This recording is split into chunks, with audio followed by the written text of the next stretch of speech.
Marseille accueillait ce week-end les championnats de France individuels de tennis de table. Un rendez-vous placé également sous le signe des championnats du monde programmés dans 3 semaines à Manchester. On débute avec les quarts de finale messieurs.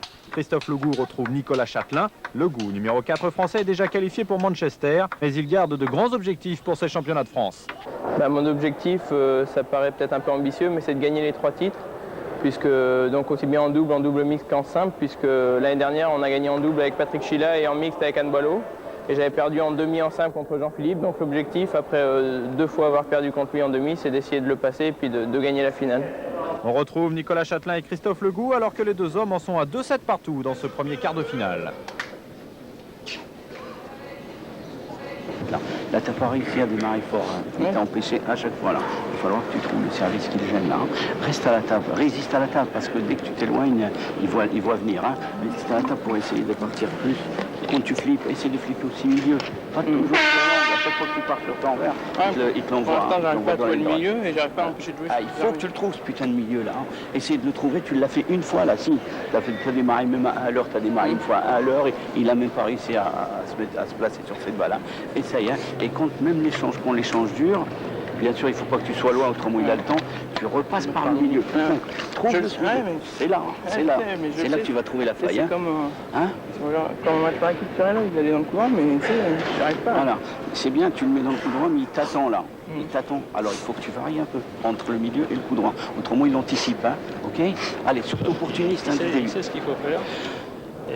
Mais il a dit, j'arrive pas à trouver, je dirais pas le mot, mais il a dit, je n'arrive pas à trouver ce milieu là, que je veux chercher. Et c'est vrai que bon, il a fait référence à un match de cette semaine contre Damien Eloi en championnat, un match que Christophe avait perdu. Il savait qu'il fallait jouer dans le plein coup droit, mais c'est tellement plus facile à dire qu'à faire. Et il faut qu'il arrive à trouver ce retour pour contrer Nicolas, qui lui pour l'instant est dans une bonne dynamique. Voyons le début de la 5e. 0-1. Vous connaissez bien les deux joueurs, Patrick, lequel psychologiquement à la limite est le plus friable? Alors, je dirais que c'est 2 beaux modèles de solidité. Hein. Christophe, c'est le spécialiste des matchs au couteau, des matchs serrés. Nicolas, c'est quelqu'un qui a une très très grande expérience du haut niveau, qui est quelqu'un aussi de solide au 5e set. Donc là, il est difficile de donner réellement un favori parce que ce sont 2 joueurs qui sont capables de bien gérer la pression et de gérer des situations difficiles. 2-2. Nicolas a l'avantage de rester sur un set où tactiquement il avait des solutions. Christophe lui a tendance à vouloir trouver des solutions sur ce qu'il n'a pas réussi à faire tout à l'heure. 2-3 Châtelain. Et le mental peut tourner tellement vite. Il suffit d'une mauvaise série de retours que l'autre prenne un peu l'ascendant et derrière c'est difficile de revenir. Remise un peu longue de Nicolas. En tout cas, il fallait absolument remporter entre guillemets cette première série de service. Ça fait 3-2. Châtelain au service. 2-4.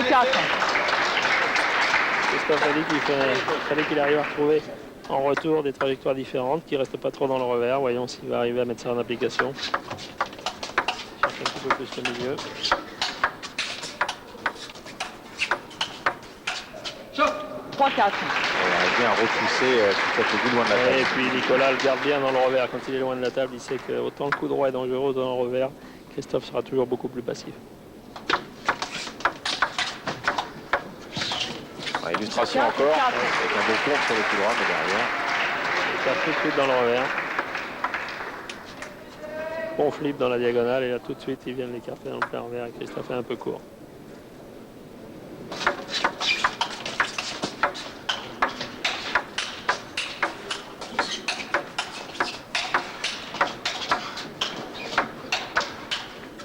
Quel échange encore une fois. Cette fois-ci, c'est Châtelain qui a cédé sur son revers. Très bel échange en puissance, en contre-spin du coup droit. Et bon, maintenant les joueurs sont vraiment très bien dans la partie, on le voit ici. Contre-spin du coup droit puissant. Christophe arrive à trouver le revers de Nicolas, qui va finir par faire la faute. Oh, il faut gagner les points 2 ou 3 fois avant d'être sûr de faire le point. 5-5, Legout.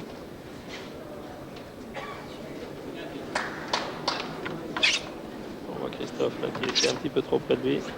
Toujours le replacement. Au niveau des jambes, on insiste toujours sur le travail très important des jambes. Et le gainage du haut du corps qui permet de jouer toujours dans de bonnes conditions. 7, 5.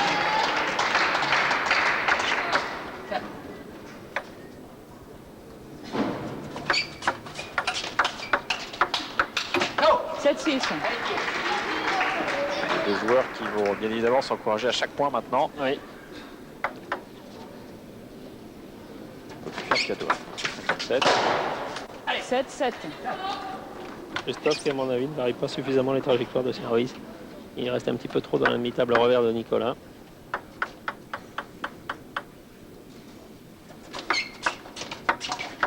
7, 8, Chaplin. Ah, quand ils ont l'initiative, ils connaissent une certaine pression parce qu'ils savent celui qui va démarrer, qui va avoir l'initiative du jeu, risque d'avoir un bon ascendant derrière. Donc Nicolas s'en veut un peu d'avoir raté un démarrage qui, à son avis, était relativement facile à négocier. 8, 8.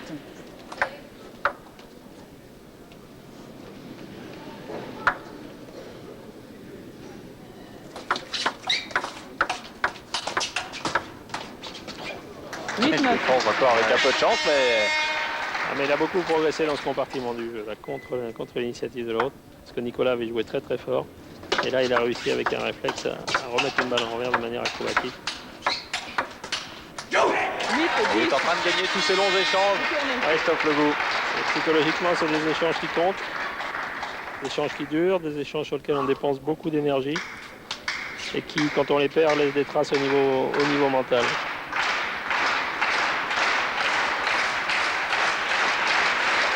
Ensuite, on a changé de côté, puisqu'il s'agit de la dernière manche, bien évidemment.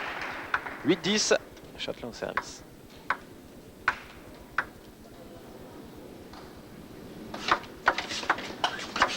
Chat. 9, 10.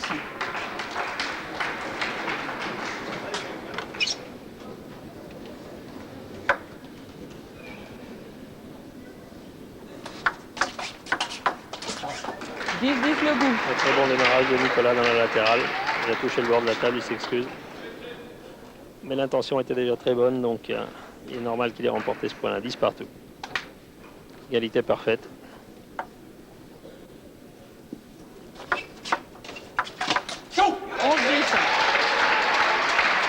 Bien avancé sur la balle, Christophe. Il a bien avancé pour flipper en coup droit.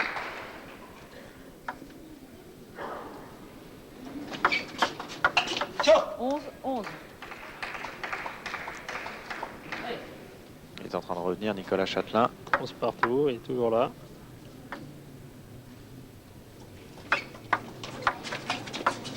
C'était dur d'attaquer là-dessus. Oui.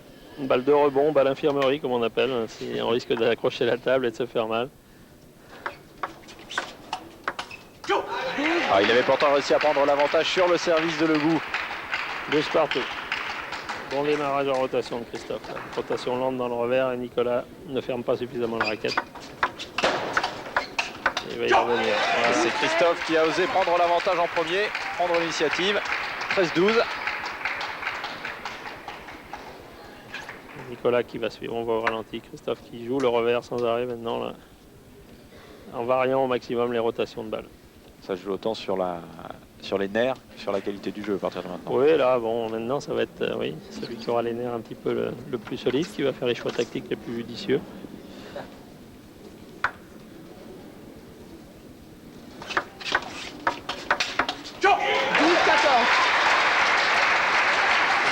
Pour tenter des points durs comme ça, parce que là c'était pas du tout facile ce qu'il a cherché. Il a cherché à jouer très agressif sur un démarrage. 12-14.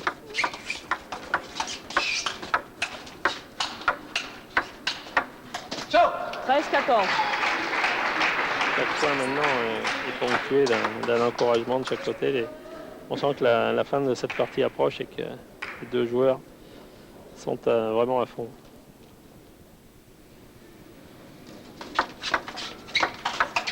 14-14. Il a subi le service. C'est lui qui a dirigé la balle, il a subi la rotation et la balle est montée. 14 partout.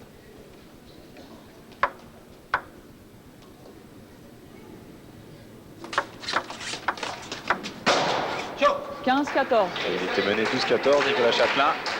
Il reprend l'avantage, 15-14.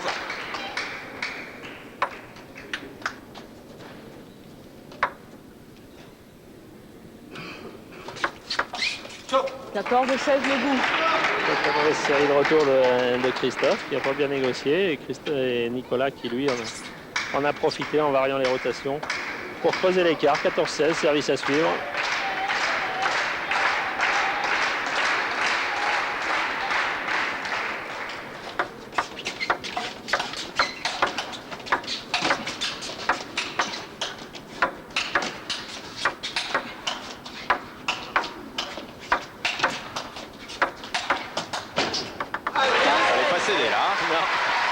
C'est à Nicolas de subir, mais il a très bien contrôlé pendant une douzaine d'échanges. On le voit en revers, il est très habile à mi-distance, il arrive à replacer la balle.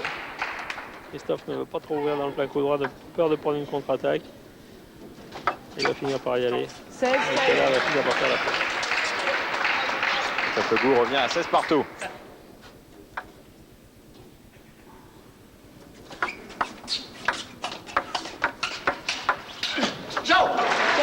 Il a bien tourné son revers. Très bon pivot de Nicolas. Là. Il a bien anticipé. Et il a trouvé une belle trajectoire latérale. On va le voir. Il va prendre la décision. Voilà. Et il esquive bien le corps et trouve une latérale qui est très difficile à jouer.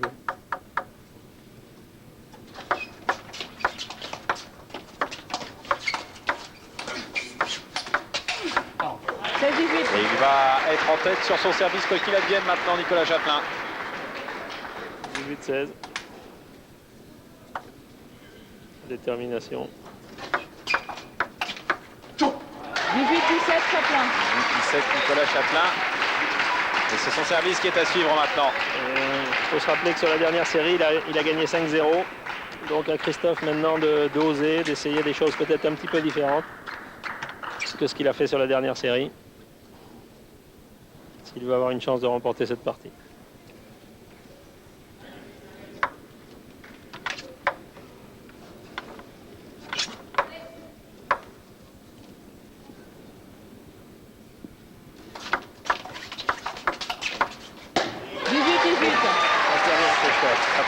Il s'en tire bien parce qu'il n'avait pas vraiment bien négocié le retour. Il a fait un démarrage revers très fin. Il a touché la balle limite. 18 partout. 18-18. Bonne anticipation de Nicolas qui a joué une latérale. On voit qu'en fin de set, il n'y a plus de points perdants. C'est que des points gagnants. Les joueurs maintenant jouent plus sur les fautes de l'adversaire. Ils sont obligés d'aller chercher les points. Et ça aussi, c'est synonyme d'une grande partie. Balle à remettre. 19-18.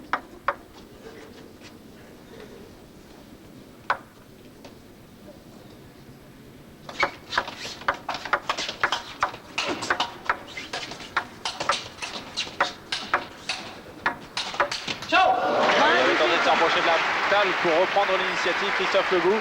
Tenter de monter au filet, comme on dit. 2 balles de match en faveur de Nicolas Chapelain. 1-18.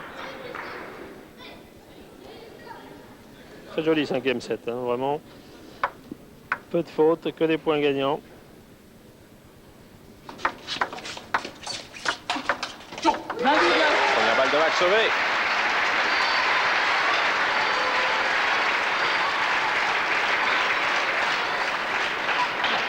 Nicolas qui ferme les yeux, qui essaie de se reconcentrer, essaie de faire le vide.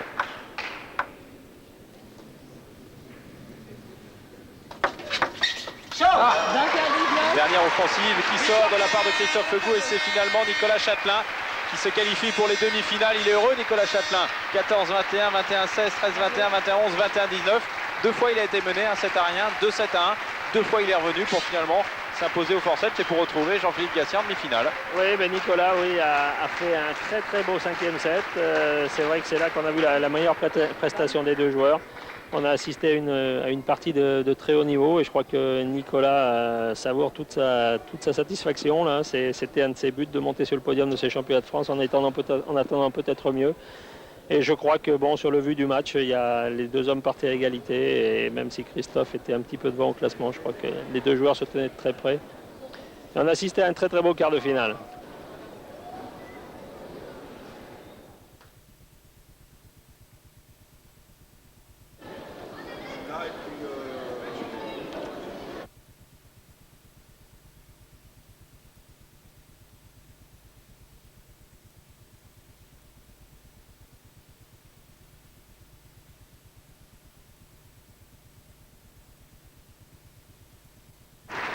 La logique n'a pas été respectée dans le premier quart de finale. Châtelain, vainqueur de Legout, peut retrouver Jean-Philippe Gatien en demi. Dans le bas du tableau, Olivier Marmurek, vainqueur de Damien Eloi, retrouvera soit Patrick Chila, numéro 2 français, soit Didier Maumessin. Chila, éliminé prématurément lors des 2 dernières éditions, veut briller cette année, mais il est mené 2-7 à rien et 4-7 dans le 3e set. Il faut se ressaisir de suite. 4-7. Normalement, après un coup de raquette sur la table, le vent tourne. On appelle ça une Chila dans le milieu.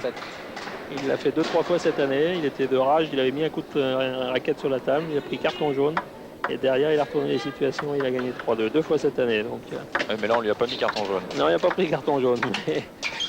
5-8. Donner un carton jaune à Patrick Chila, puisse revenir et qu'on puisse voir un 3e set, car pour le moment, c'est mal parti.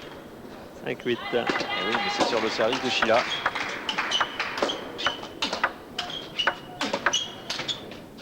Et 8.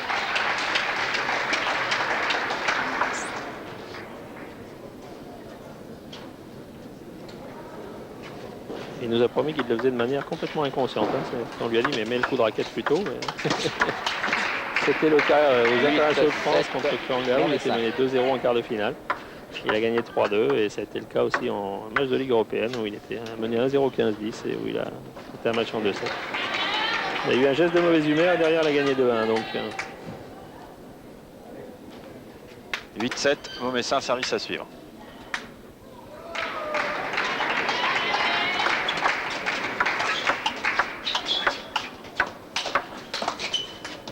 Il y a plus de signes d'agacement chez Patrick Chila. ferme les yeux, oui. C'est-à-dire que la concentration aussi en prend un petit coup. Quoi. Il n'est pas bien dans la rencontre. Et Didier est bien dans le match. Oui. Il ne faut pas le lâcher comme ça. Ah, voilà une bonne accélération. La première fois, oui, Patrick dit, mais c'est ça qu'il faut faire. C'est la première fois qu'il arrive à lâcher un flip. Sur un flip de revers sur service. C'est pourtant une de ses spécialités, mais pour l'instant, il a tellement été passif qu'il n'a jamais mené le jeu. On va la remettre.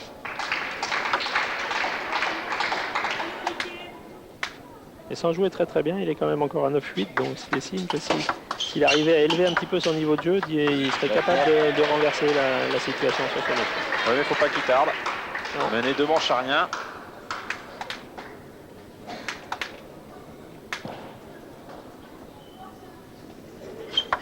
On va la remettre.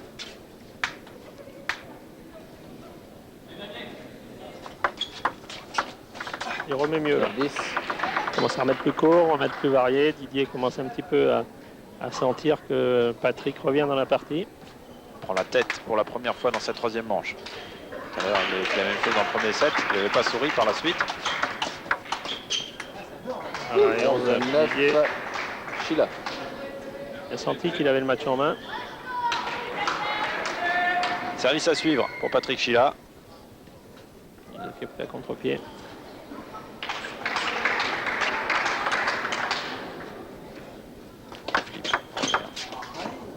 Chila qui encore une fois est surpris par la vitesse du Maumessin. Service un petit peu long, Didier à l'initiative.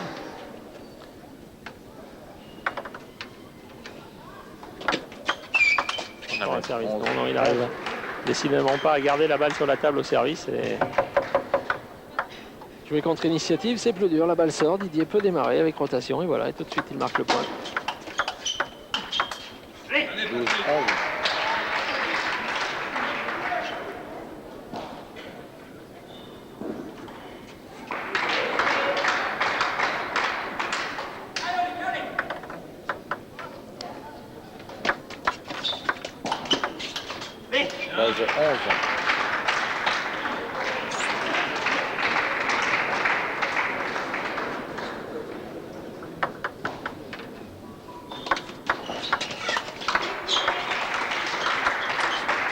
Allez, 14-11, Patrick Chila. Non, mais ça. Première fois qu'il se retrouve avec 3 points Oui, d'avance. 3 points, on l'a entendu dire un petit mot d'encouragement. Didier qui a moins bien négocié les derniers points, et je pense peut-être un petit peu de nervosité dans la mesure où il sentait que Patrick était fébrile, que lui il était bien, qu'il avait l'occasion de conclure par un 3e set, et là, consciemment, il s'est peut-être un petit peu tendu. 12-14. On va voir si Didier a suffisamment emmagasiné de confiance pour bien revenir dans ce 3e set. 13, Ah, il enchaîne 14. Deux services directs, série de services, en tout cas, coupés ouais. directs. Ouais. Il ne semble pas avoir été perturbé, mais on met ça plus que ça, d'avoir eu 3 points de retard. 14.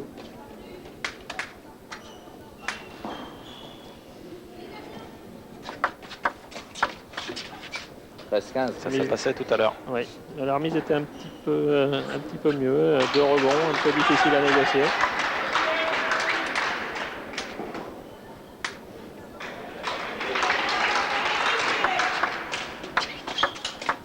« 14, 15. Ah, Patrick désemparé, là, on le voit.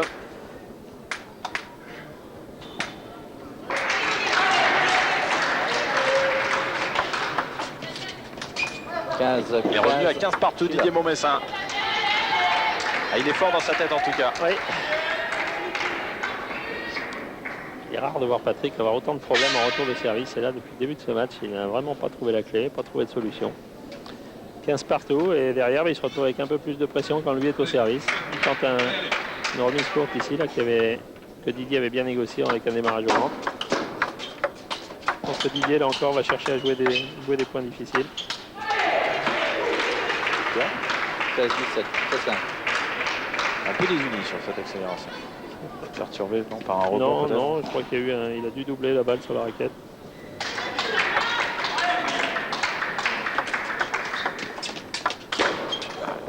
Ouais, retour court. Derrière, tu vois surpris qui remet un Reprise peu. d'initiative. Bonne reprise d'initiative sur le démarrage. Patrick est un peu loin et donne la balle longue. Ah, il tente des choses difficiles, comme dans la fin du second. C'est son jeu, hein, c'est lui l'outsider. Et il a repris l'avantage. Il est à 4 points du match. Et encore quelque chose de très difficile sur un service de Sheila. Encore une fois, il est un peu long. 3 points du match. Il aura l'avantage sur son service à suivre, quoi qu'il advienne maintenant, Maumessin. 19-16, Patrick est plus dedans là. 2 points du match, 5 services à suivre. Ça serait la plus grosse surprise de ce championnat de France depuis le début. Même si Didier était parmi les outsiders, c'est vrai que s'il gagne en plus 3-0.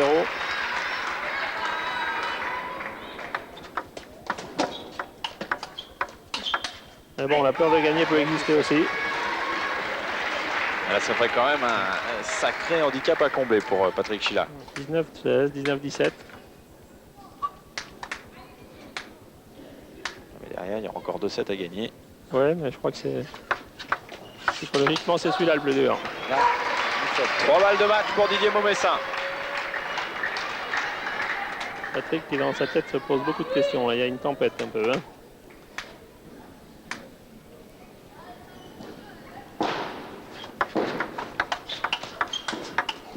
C'est fini. Victoire de Didier Maumessin face à Patrick Sheila. C'est une grosse surprise. La tête de série numéro 7 qui élimine la tête de série numéro 2. 21-19, 21-17, 21-17. Impressionnant Didier Maumessin, Patrick. Oui, je crois que sur le but de ce match, il n'y a rien à dire. Didier était outsider, il a pris sa chance à fond, il a tenté des coups difficiles dans les fins de set. Patrick n'a jamais été réellement bien dans la partie, il n'a jamais réussi à solutionner le problème des retours de service. Didier a joué toujours avec l'initiative et puis on arrive à un 3-0 tout à fait logique sur le but de cette partie. Et c'est une des plus grosses surprises de ce début de championnat de France. Et la malédiction continue pour Patrick Sheila au championnat de France.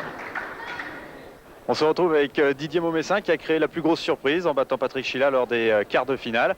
Et Didier, vous avez eu un top 12 un peu délicat et récemment. Là, vous êtes qualifié pour les demi-finales du championnat de France. Un retour en forme qui doit vous faire plaisir.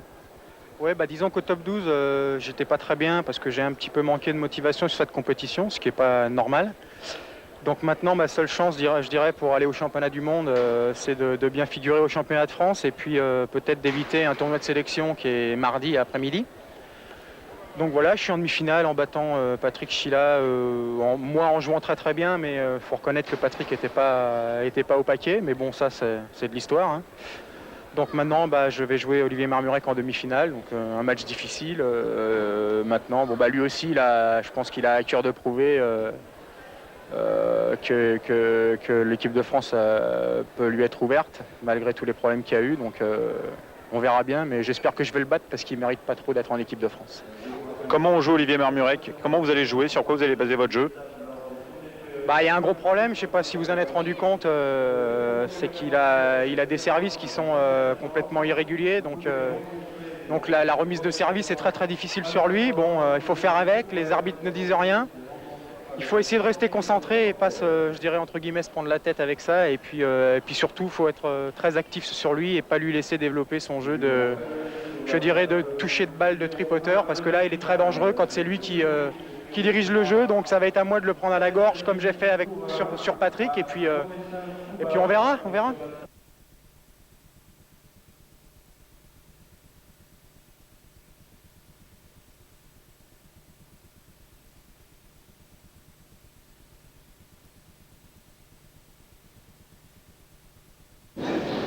On retrouve donc en demi-finale Jean-Philippe Gatien et les outsiders, Nicolas Châtelain, Olivier Marmurek et Didier Maumécin. Pour ces trois hommes, un seul but, mettre fin à la série en cours de 6 titres remportés par Filou. Une ambition qui pourrait parfois créer des problèmes au sein du groupe France. Oui, mais voilà, ce groupe est vraiment exceptionnel. Une véritable amitié les unit, et c'est un spécialiste qui vous le dit. L'ambiance au sein du groupe France, je la qualifierais d'excellente. On s'entraîne sur l'INSEP au quotidien tous ensemble, on est une quinzaine de joueurs. Et c'est vrai que dans le groupe France, mais même les prétendants à l'entrée au groupe France, l'ambiance est excellente. Il n'y a aucune animosité, il y a, je dirais, une motivation qui est présente au quotidien. Les anciens, comme nous, montreront, je pense, un bon travail de qualité et c'est bien pour les jeunes. Et ces championnats de France, c'est justement toute la difficulté pour nous qui évoluons et qui vivons au quotidien ensemble tous les jours, 4 heures par jour et même en dehors, c'est de se bouffer la gueule, c'est de se rencontrer au bout d'une table avec un filet et avec un objectif de gagner. C'est pas toujours évident sur le plan de la concentration, de la motivation, mais il faut passer par-dessus ça. Cela dit, même si on parle d'amitié, il n'est pas question pour autant d'accepter de perdre un match. Face à Nicolas Châtelain, Jean-Philippe Gatien débute la rencontre sur les chapeaux de roue à 2-7-0, 12-8 sur son service. L'affaire semble pliée pour le champion de France en titre. Alors attention, c'est à ce moment-là que Châtelain doit s'accrocher. Ouais, le milieu 17 est stratégique. Hein. Il faut que Nicolas essaie de recoller maintenant au score par rapport à Filou. Mais Filou a le service, ouais. Il a 4 points d'avance, il a 2 sets d'avance. C'est vrai qu'a priori, il est quand même en très très bonne position. On lui bien avec l'initiative.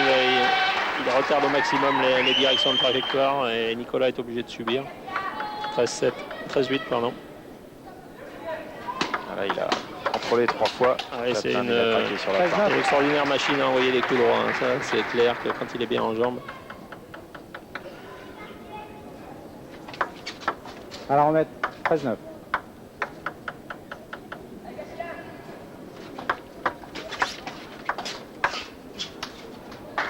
Voilà ce qu'il n'aime pas trop, Filou. L'initiative, rotation lente dans son revers, ça c'est pas vraiment sa tasse de thé. Hein. Il a toujours un petit peu de problème à trouver le tempo.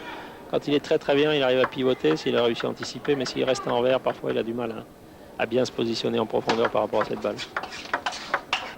Il le sait, Châtelain, qui est en train d'insister sur le revers de Gatien.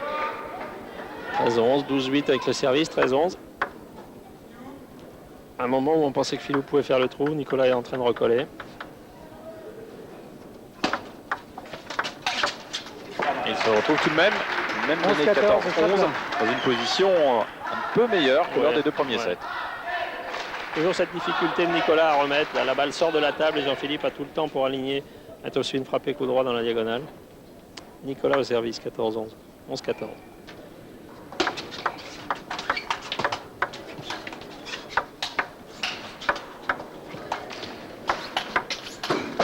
Et là, on a vu l'illustration de la capacité de Jean-Philippe Gatien à pouvoir contre-attaquer, même si là, Châtelain était bien présent. Ouais. Voilà, première attaque de Châtelain qui va être remise. Oui, remise.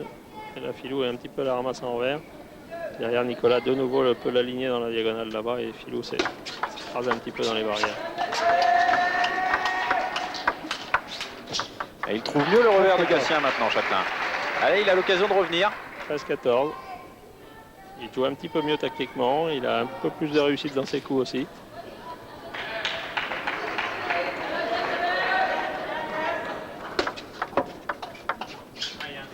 14 partout.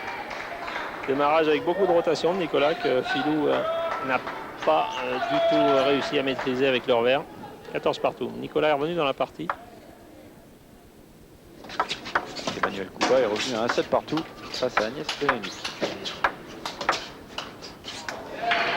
15-14.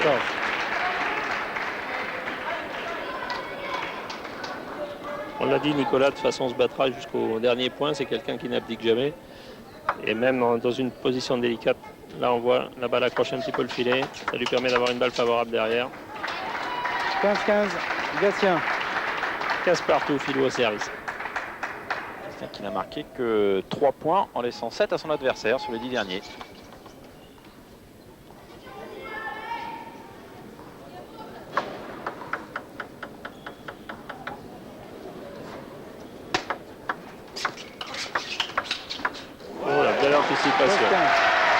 Nicolas avait très bien joué le coup en pivotant et en trouvant la latérale de Jean-Philippe, mais Jean-Philippe avait bien anticipé, on va le voir sur le ralenti. Voilà Jean-Philippe qui démarre dans le pivot, et il va y avoir une balle dans le plein coup droit que Jean-Philippe anticipe et trouve une diagonale. 16 partout. Ah, il a démarré Châtelain, mais sur le coup droit de Gatien. Jean-Philippe pas suffisamment profondément.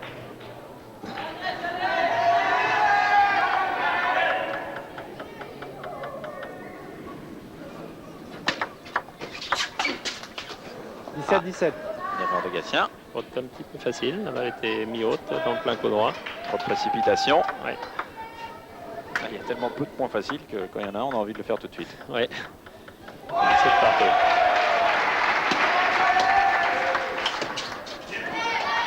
Nicolas a cherché un petit côté là en latéral qui n'était pas facile à trouver parce que la balle avait beaucoup de rotation. Et il prend service en étant mené 17-18.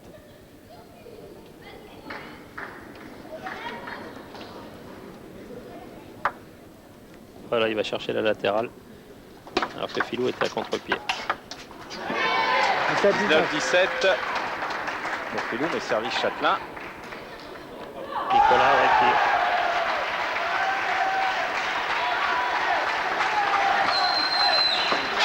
Allez. Philou en très mauvaise posture.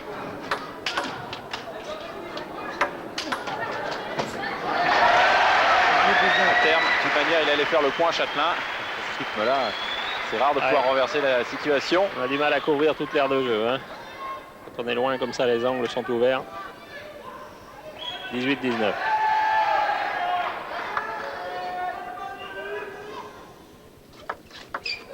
Oui, il est. 18-19. Nicolas doit chercher à servir court surtout. Et c'est Jean-Philippe Gatien qui avait pris l'initiative en premier. Et le même coup que Gatien tout à l'heure. Il anticipe en coup droit. Ouais, 19 partout. Nicolas commence à lire un petit peu mieux les trajectoires.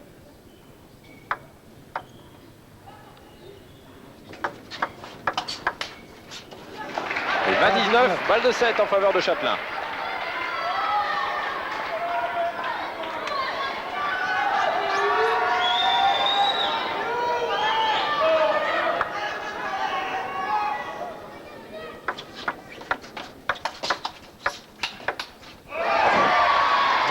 C'est de belle manière cette balle de 7. Oui. Tous les deux ont bien joué le coup. On voit Philou en met court. Nicolas flippe bien dans la diagonale. Il résiste une fois et là Jean-Philippe fait l'effort pour pivoter et jouer fort dans la diagonale. 20 partout.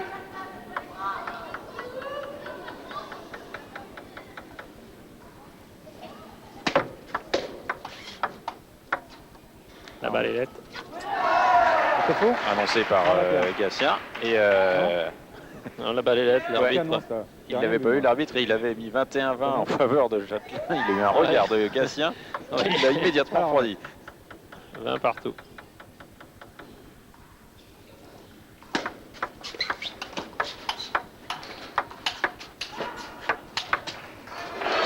Très belle construction de points de Nicolas qui a trouvé les bonnes trajectoires, qui a réussi à écarter Philou dans le plein coup droit, l'a ramener dans la latérale et a réussi à finir le point derrière. Voilà, il a plein coup droit et il va le renvoyer dans la latérale revers et il va finir le point en ligne droite sur le suivant. Deuxième balle de 7 sur son service pour Châtelain. Et bien voilà, sera la Châtelain bonne. remporte le 3e set et revient à 2-7-1 face à Jean-Philippe Gatien. C'est le premier set perdu par le numéro 1 français. On retrouve les deux hommes dans le 4e set, 7-8, Gatien au service.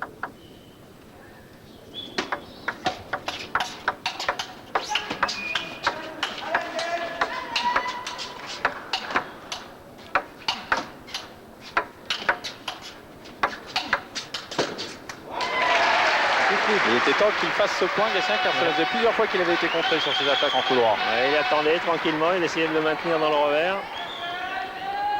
Et il a enfin décidé d'essayer de finir dans le plein coup droit, mais là c'est une partie de poker en permanence. On masque au maximum pour ne pas donner la trajectoire. Et là il va finir par y aller dans le plein coup droit. Il a en tout cas pour la première fois pris la tête dans ce 4e set. 18. Il a bien avancé en coup droit pour flipper. 18 maintenant pour Gatien.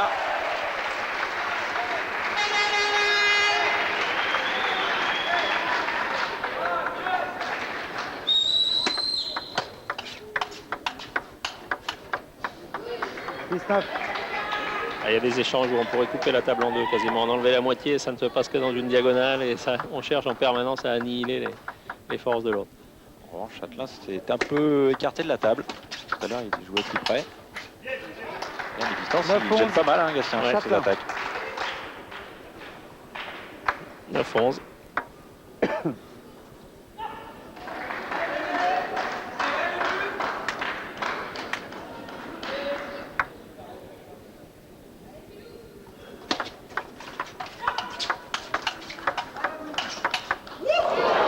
Pourtant, c'était une belle accélération Oui. de Gatien. Parfait de la part de Nicolas, très très belle prise de balle au rebond, très très tôt. Très difficile à faire. On le voit, il manœuvre bien là et Philou va... Et là il va reprendre la balle très très vite en se dégageant. 11-11. Alors, on voit un très bon Nicolas Châtelain là. Maintenant, après 2 sets un petit peu où il s'est cherché, maintenant il est vraiment bien dans la partie. Et en jouant à ce niveau-là, il peut poser de gros problèmes à Jean-Philippe. On trouve maintenant presque à chaque fois le revers Oui. de Gatien en plus. Il ne le faisait pas lors des 2 premiers sets.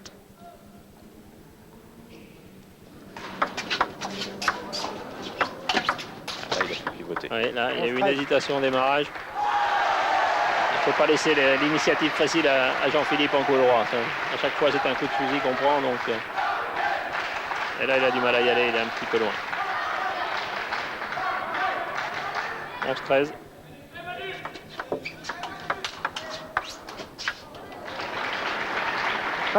Gatien. Philou qui s'affaisse un petit peu dans le plein coup droit, qui est un petit peu en retard. Les sourcils qui froncent, signe que non, Gatien voilà. est en difficulté. Retour au ventre, comme on l'a dit tout à l'heure. Pivot à l'extrême un petit peu. Et là, il est un petit peu en retard dans le plein coup droit.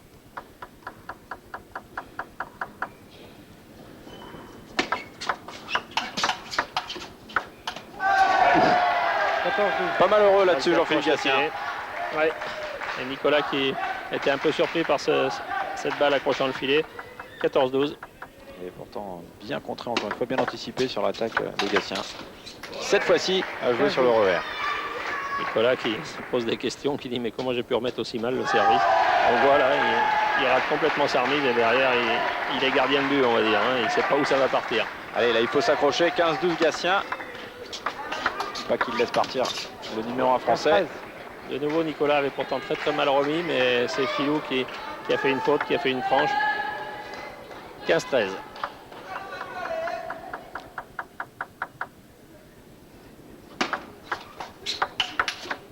Jean-Philippe qui, après avoir servi 2 fois en diagonale revers, est venu servir dans le petit côté coup droit. Ça aussi, ça fait partie de la stratégie. Il faut essayer de varier au maximum. C'est une des rares fois où il a servi petit côté coup droit. Il y avait longtemps qu'il ne l'avait pas fait.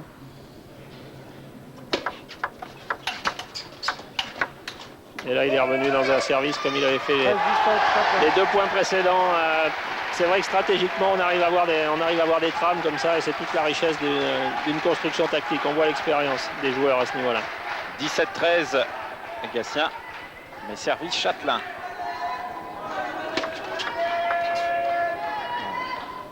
Nicolas qui a touché la balle avec le menton et qui, avec un grand fair play, dit que la balle en montant, quand il l'a lancée, il l'a touché avec le menton, donc la balle est faute. 13-18. Un très beau geste de fair play de la part de Nicolas. Ouais, mais du même coup, il se retrouve maintenant à 6 points. 13-19. Et Gatien est à 2 points du match.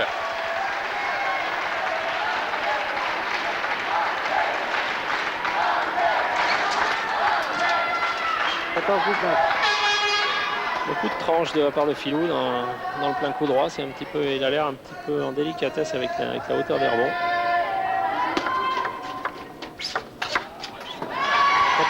20-14, 6 balles de match. 6 balles de finale pour Jean-Philippe.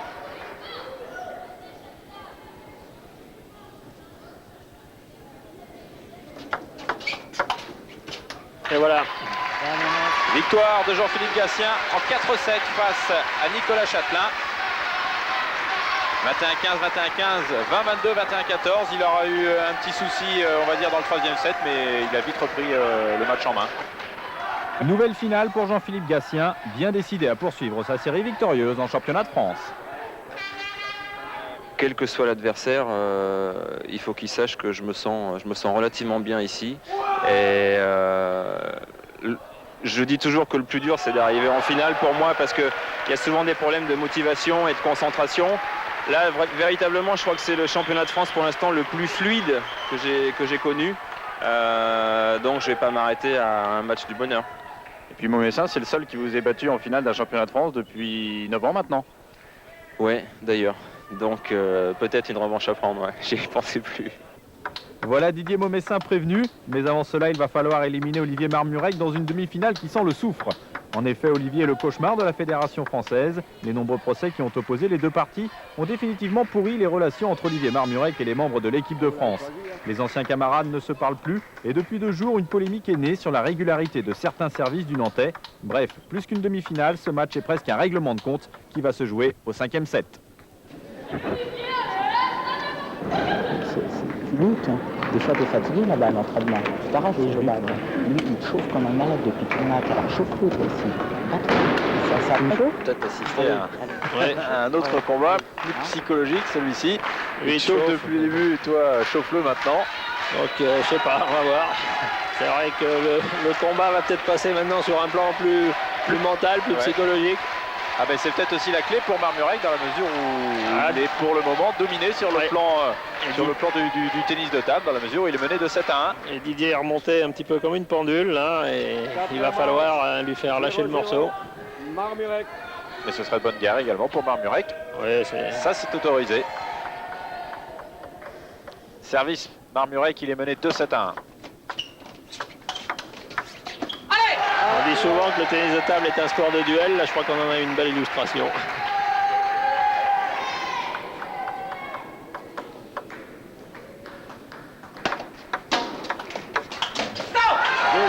Ceci dit, on souhaiterait que ça se passe dans un esprit probablement plus fair-play. Il peut y avoir une certaine agressivité, mais l'agressivité doit rester saine. Non, c'est pas comme ça. Alors, c'est facile. C'est pas comme ça. Tu sais pas le matin, puis c'est bon. Hein? Tu restes calme et c'est bon. Non, mais tu commences à gueuler maintenant. Tu sais bien contrôler les spectateurs. Tu t'intègres intérieurement, mais pas extérieurement. Et c'est bon. Alors, on demande à Olivier Marmurek de rester calme. Là, sincèrement, L'intervention de l'arbitre, je comprends pas bien l'intervention de l'arbitre parce qu'Olivier a le droit de s'encourager à la fin des points. Ouais, c'est un peu intempestif dans la mesure où en plus Didier Maumessin a été autrement plus démonstratif depuis le début de cette rencontre. Je crois qu'on n'avait pas besoin de ça pour chauffer la rencontre, mais bon, si l'arbitre maintenant...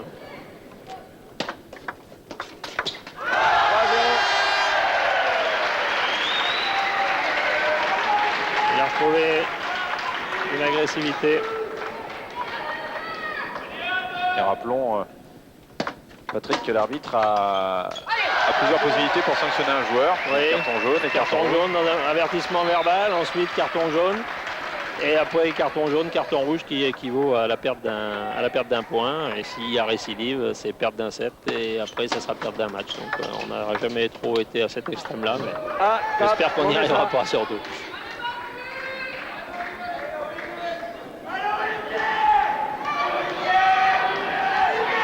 Un 4. On voit qu'il s'excuse, qu'il lève la main.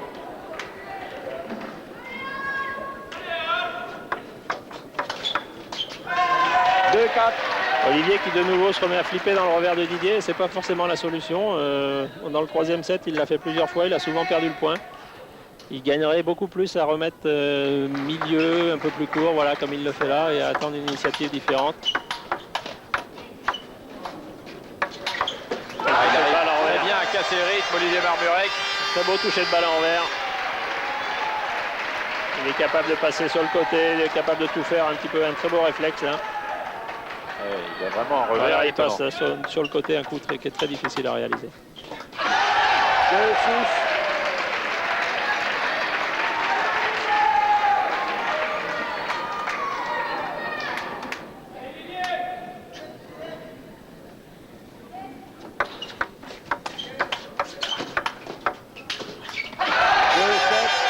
C'est une excellente série pour le moment pour Olivier Marmurek, qui est en train de prendre le large dans cette quatrième manche.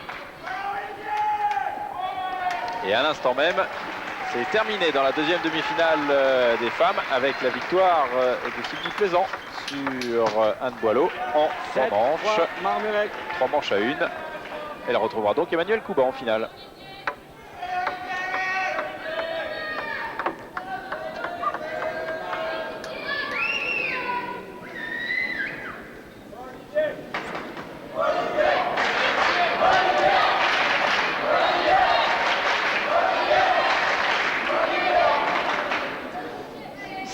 Marmurek, service à suivre. Quatrième manche. Il est plus agressif derrière son service, il joue beaucoup plus dur sur les premières balles. Son frère lui a demandé d'être plus agressif, je crois qu'il a écouté. 8-4.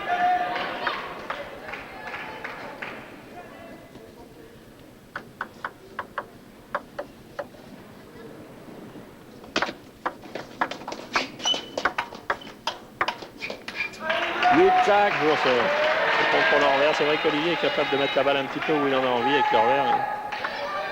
Didier a tendance à y jouer beaucoup trop haut, à mon avis.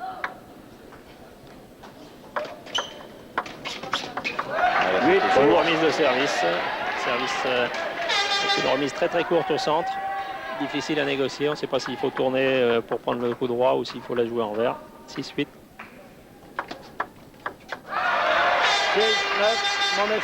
6-9.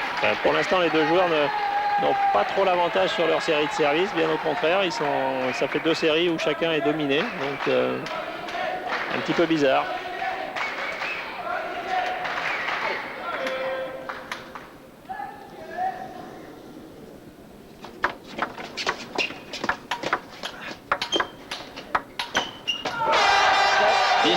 Marmurek. Il a repris l'initiative du jeu, il joue plus près, plus fort, plus tôt. Il a compté les consignes car il est beaucoup plus démonstratif dans cette quatrième manche, Marmurek. Allez, c'est une belle, je pense que ça va être quelque chose. Et 5 points d'avance maintenant pour Marmurek. Et on se dirige vers le 5e set. 6-11, on met ça en service. 7-11. Didier qui revient jouer un petit peu dans le coup droit. Il faut qu'il sorte de la diagonale revers. Ça, Olivier est beaucoup plus fort. 8-11. Un peu de réussite pour Didier qui a réussi à ramener cette balle qui avait touché le filet.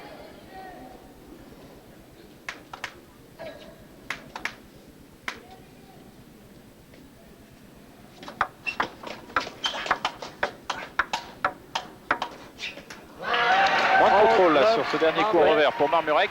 Bon enchaînement de Didier, coup droit, revers, coup droit. 9-11.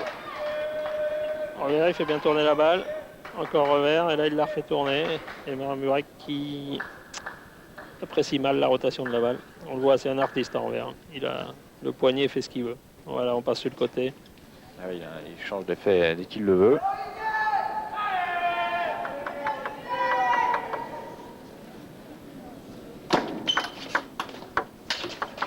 Service Marmurek. Didier qui a tort de forcer sur ce genre de point, qui est très difficile, il vaudrait mieux rejouer en rotation. C'était retourné un peu trop long. Un peu trop haut surtout, ouais, dans le poil droit. 13-9.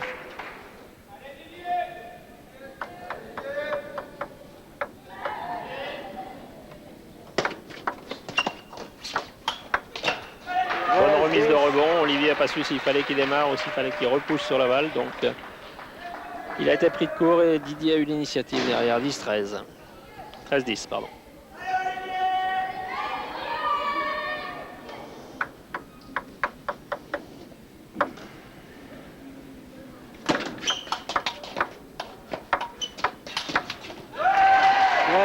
Didier a bien refait tourner en revers. Trajectoire haute, mais avec beaucoup de rotation. Et derrière, il a pu forcer en coup droit. 13-11. Il est bien revenu. Il était 11-6 tout à l'heure.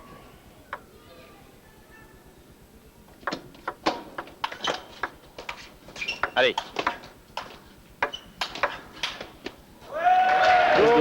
12-13. Et à nouveau, alors qu'un joueur avait pris le large, semble-t-il, il dominait dans cette rencontre. À nouveau, l'autre revient. Les séries peuvent vite défiler en tennis de table. Dès qu'on perd un petit peu confiance, là on voit Olivier est loin, il subit, il est obligé de remettre, mais assez haut et assez facile. Et Didier peut forcer dans le revers. 12-13. Service à suivre. Il faut que Didier serve court s'il veut avoir une chance d'enchaîner derrière. Service lifté. Olivier va chercher, je pense, à remettre court milieu pour pas donner trop d'angle à Didier, pour pas lui donner l'initiative trop facilement.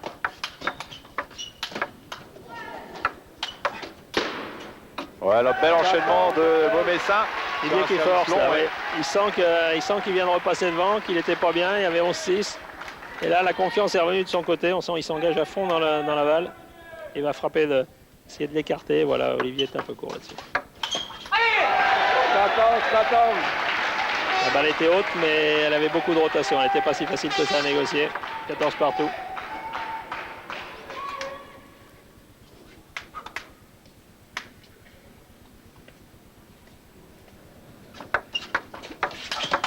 La remise n'était pas bonne, pas trop longue dans le plein coup droit et Didier a pu partir facilement. C'est une remise qu'Olivier a fait rarement et c'est bizarre qu'il ait fait ce choix-là maintenant. Et il vaudrait mieux qu'il cherche à remettre court pour empêcher Didier de jouer avec l'initiative. Il a l'occasion de conclure en tête sur sa série de services. Maumessin, voilà, avec 16. Kaplan. 16-14, Il a 14-16. fait des mauvais choix en retour là. Donc maintenant, bon, 14-16, on se reconcentre, on essaie de repartir. Il a le service, on voit Didier. Service court. Olivier ne peut pas partir, il remet la balle, mais relativement facile. Didier peut passer en top spin et mauvaise appréciation de la rotation. Et 16-14 pour Didier. Il revient. Il a raté une occasion, Didier, de faire le trou à 17-14. La balle était facile. Il avait bien enchaîné. Il avait bien joué fort dans le revers. On le voit là, il reprend bien l'initiative fort. La balle est assez facile et il cherche tellement à la placer qu'il sort de la table. Deux attaques sorties pour Maumessin et 16 partout. 16 partout. On est à la limite.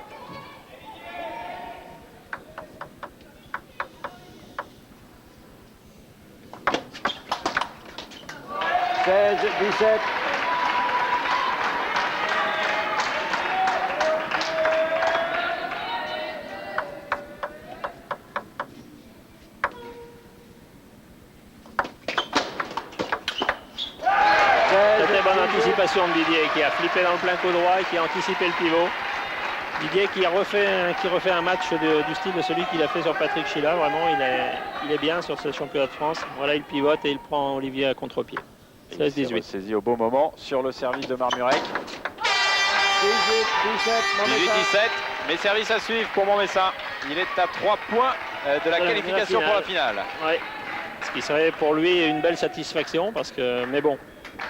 Et regardez le score quand même. Voyons la qualité de service, oui. 21-19, 19-21, 18-21, 17-18.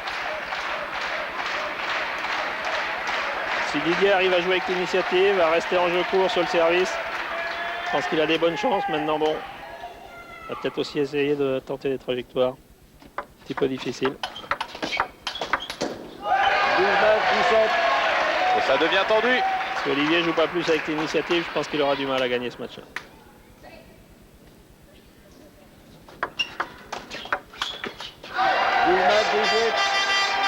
Service un petit peu long de Didier. Toute la clé est là.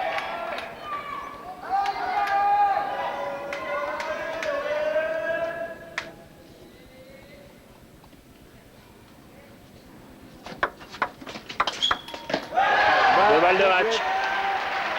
2 points à 2 points d'une qualification pour la finale, Didier Maumessin. 18, service à suivre. La peur de gagner existe hein, aussi, il faut faire attention. Mais c'est vrai que Didier, s'il arrive à servir court et avoir l'initiative. Et il a pris l'initiative. Victoire de Didier Maumessin en 4-7 face à Olivier Marmurek. Allez, la poignée de main. Ouais, c'est quand même... Ah non, il n'y a pas eu de poignée de main. Je pensais qu'il y aurait poignée de main. Non, il y a eu poignée de main avec l'arbitre. Et il n'y a pas eu poignée de main avec Olivier Marmurek. C'est un peu dommage car le match avait été correct. Ouais. Eh bien, la finale opposera donc Didier Maumessin à Jean-Philippe Gatien. Et ce sera la revanche de la demi-finale de 94 avec au bout peut-être le 9e titre de champion de France pour Filou. Une finale que vous pourrez suivre demain sur Eurosport ainsi que la finale du simple dame. Là encore, il s'agira d'une revanche entre Emmanuel Couba et Sylvie Plaisant. Et puis on vous montrera également un petit résumé des finales de double. Les finales des championnats de France de tennis de table demain sur Eurosport à partir de 20h30.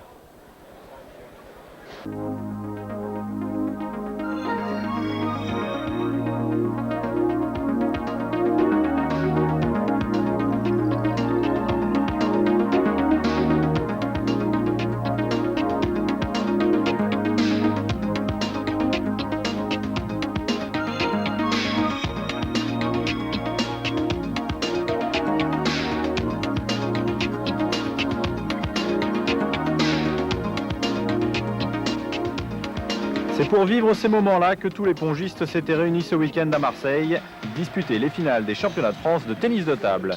Un titre a été décerné dès samedi soir, celui du double mixte remporté par les champions sortants, Anne Boileau et Christophe Legout. Ils ont battu en 2-7, 21-18, 21-13 Didier Maumessin et Emmanuel Couba. La joueuse du Kremlin-Bicêtre essayait là de remporter la première des 3 finales dans lesquelles elle est alignée. On va en effet la retrouver en simple et en double dame. Mais nous allons également vous proposer ce soir de vivre des résumés des finales, des simples et doubles messieurs. Mais honneur aux dames, puisqu'en cette journée de dimanche à Marseille, c'est le double dame qui avait l'avantage d'ouvrir le programme des finales. D'une part, les quadruples tenantes du titre, partenaires au Kremlin-Bicêtre, Emmanuel Couba et Sylvie Plaisant. Elles ont disposé sans problème de Palou Morel en demi-finale. D'autre part, celle qui les avait inquiétées l'an dernier en finale, avant de s'incliner, Anne-Sophie Gourin et Catherine Burghardt, âgées de 16 et 18 ans, c'est la nouvelle génération du tennis de table français. Une nouvelle génération un peu tendue tout de même à l'idée de retrouver Plaisant et Couba. Il est vrai qu'Anne-Sophie et Catherine ne jouent ensemble que depuis 1 an.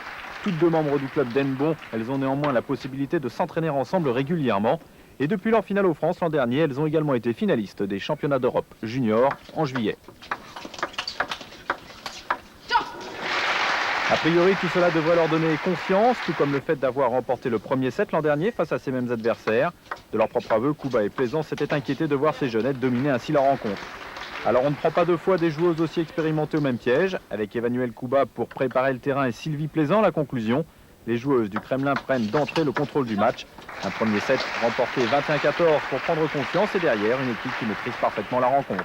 Certes, Gouin et Burkhardt vont peu à peu se libérer et jouer à leur véritable niveau, c'est-à-dire en posant un peu plus de problèmes à leurs adversaires. D'ailleurs, le deuxième set sera beaucoup plus accroché.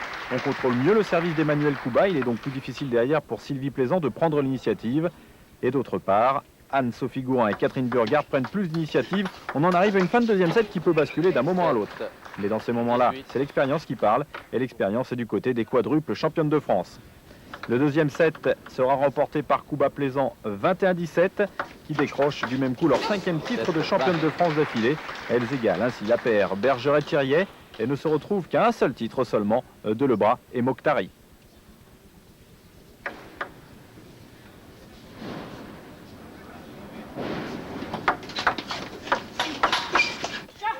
Ce titre était une préparation idéale avant la finale du simple qui doit opposer moins d'1 heure plus tard ces mêmes 2 jeunes filles. On a pu de part et d'autre voir dans quel état de forme se trouvait la partenaire du moment qui sera tout à l'heure une adversaire.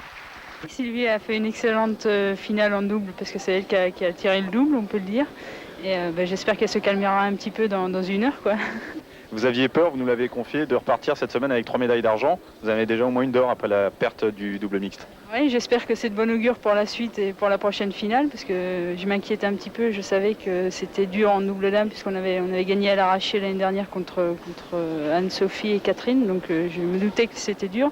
Et en simple, c'est vrai que je pars pas favorite sur Sylvie, même si je suis mieux classée qu'elle, parce que c'est ma bête noire et me joue particulièrement bien. Et donc c'est pour ça que j'étais relativement inquiète avant le double dame. Donc déjà une médaille d'or, j'espère que ça continuera, mais bon, ça risque d'être dur. Dans 3 quarts d'heure, c'est la finale du simple dame. Comment vous allez vous préparer chacune de votre côté? Ouais, non, je pense qu'on va quand même s'échauffer ensemble, parce qu'il n'y a plus grand monde en survêt, donc on va être condamnés à s'échauffer ensemble. De toute façon, on se connaît tellement bien, parce que ça fait 8 ans qu'on s'entraîne ensemble à l'INSEP à Paris. Donc je pense que c'est pas de toute façon un quart d'heure avant le match qu'on va changer grand chose. C'est à peu près la tactique qu'on va employer. Et ça ne change pas à un quart d'heure du match. Donc on s'échauffera quand même ensemble. Par contre, quand on sera à la table, c'est vrai que là, on sera vraiment adversaire. Après les dames, c'était au tour des doubles messieurs de venir en découdre au Palais des Sports de Marseille. Et les numéros 1 sur le Pro Tour, Patrick Schilla et Christophe Legout, sont les grandissimes favoris. Les tenants du titre retrouvent Nicolas Châtelain et Stéphane Lebrun, qui ne jouent ensemble que lors des championnats de France. Quant à Patrick Schilla, c'était la dernière chance pour réussir en partie les objectifs qu'il s'était fixés ici même. Alors l'objectif pour les championnats de France, c'est bien sûr la victoire. C'est vrai que les 2 dernières participations, je n'avais pas tellement brillé, vu que j'étais à chaque fois numéro 2 et j'ai perdu en quart ou en 8e de finale. Mais sinon, je vais essayer de faire comme à Pontoise, c'est-à-dire une finale sur Jean-Philippe Gatien ou un autre, parce que c'est vrai que Jean-Philippe, ça fait déjà 8 fois qu'il gagne, donc il va peut-être arriver un petit peu médusé là-bas. Donc l'objectif, bien sûr, c'est de gagner en simple. Et en double avec Christophe Legout, on reste sur une victoire l'année dernière et on va essayer de concrétiser donc, cette victoire et de une nouvelle fois l'emporter à Marseille. Il est vrai que Patrick Schilla a été éliminé prématurément lors du tournoi de simple, encore une fois battu en quart de finale par Didier Maumessin. Schilla Legout qui entame cette finale du double messieurs sur les chapeaux de roue. Ils mènent rapidement 7-0, ils vont même mener 9-0 avec un Patrick Schilla qui prépare magnifiquement le terrain pour les accélérations en coup droit, le plus souvent de Christophe Legout. Il est vrai que ce sont les tenants du titre et que Christophe Legout est peut-être le meilleur spécialiste du double en France, qu'il s'agisse du double messieurs ou du double mixte, avec là une accélération en revers de Patrick Schilla, une accélération qui ne figure pas dans le manuel.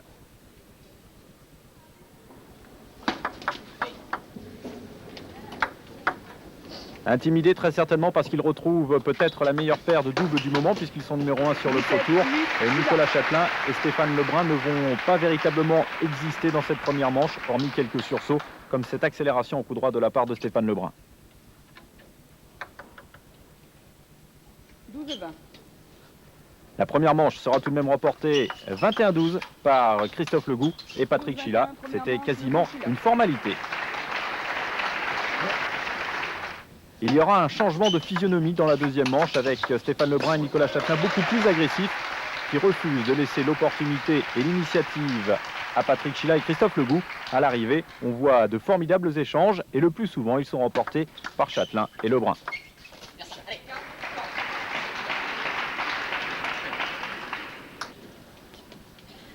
La deuxième manche va être beaucoup plus serrée. Châtelain-Lebrun ne feront la différence qu'en fin de deuxième manche. Et c'est Patrick Schilla qui commence à craquer petit à petit du côté de la paire Legout-Schilla.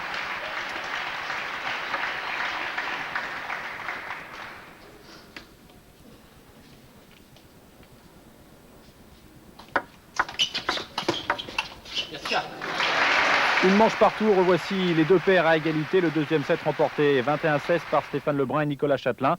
Les deux équipes sont à égalité, en tout cas en ce qui concerne la feuille de match, car autour de la table, ceux qui dominent, ce sont bien évidemment Châtelain-Lebrun. On avait vu un Lebrun extraordinaire lors du deuxième set. Nicolas Châtelain n'est pas en reste dans cette troisième et dernière manche.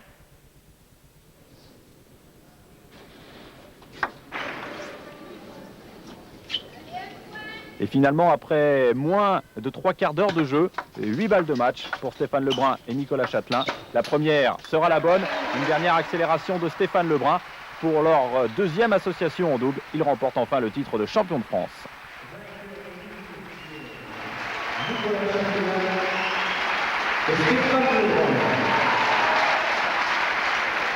L'année dernière, on avait fait demi-finale sur Didier Maumessin et Jean-Philippe Gatien. C'est vrai que cette année, on avait un tableau quand même assez facile jusqu'en demi-finale. Et puis là, les deux derniers matchs, on a bien joué. Donc ça nous a permis de passer. On n'était pas favoris sur la finale, mais bon, c'est vrai qu'on a bien joué tous les deux. Donc ils n'étaient pas au top non plus. Et puis ça nous a permis de passer. C'était votre première rencontre face à Sheila Legout. Vous les avez battus. C'est quoi le secret? Il n'y a pas de secret, on a bien rentré. C'est vrai que c'est notre première rencontre contre eux. On joue pas souvent avec Nicolas, mais on s'entend pas trop mal. Et bon, c'est vrai que sur un match, on part mal. Et on arrive à la fin à recoller. Et sur les 2 derniers sets, on a toujours été devant. Il n'y a pas de secret, on a bien joué tous les deux.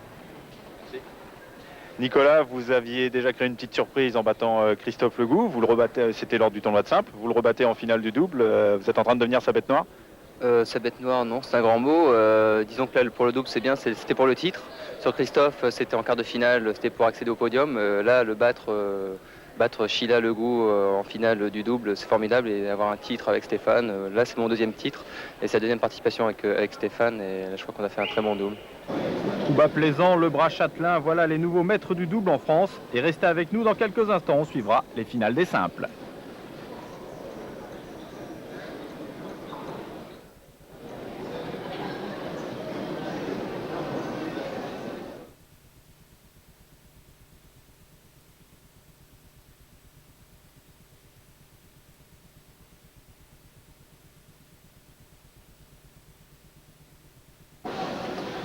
C'est encore avec les dames que débute le programme des finales de simple. Emmanuel Couba et Sylvie Plaisant se retrouvent pour une revanche de la finale 95. À l'époque, Sylvie avait créé la surprise en éliminant la favorite en 3-7 secs. Depuis, les deux filles ne se sont plus rencontrées en compétition officielle. Il est vrai qu'elles jouent pour le même club, mais elles se connaissent bien puisqu'elles s'entraînent ensemble tous les jours à l'INSEP.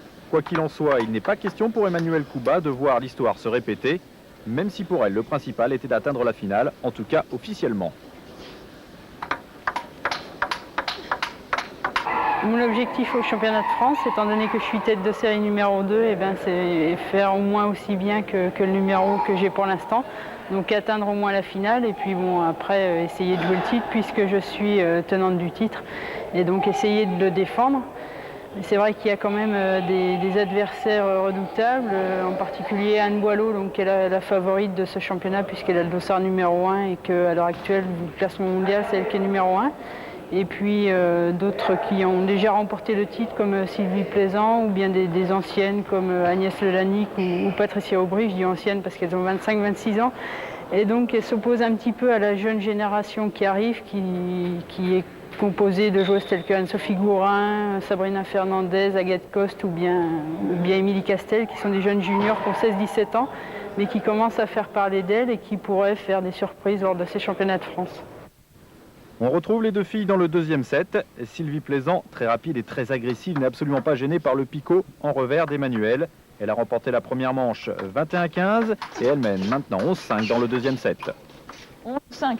Voilà, ça fait 2-3 échanges qui durent, qui tournent systématiquement à l'avantage d'Emmanuel. Je crois qu'une des clés est par là. 11-6. Elle arrive à remporter des points qu'elle perdait à chaque fois tout à l'heure. Les placements sont meilleurs, il y a un peu plus d'agressivité. Avec le picot, elle vient dans le plein coup droit, elle va aller dans le revers et puis là, elle va revenir de nouveau dans le plein coup droit. 12-6.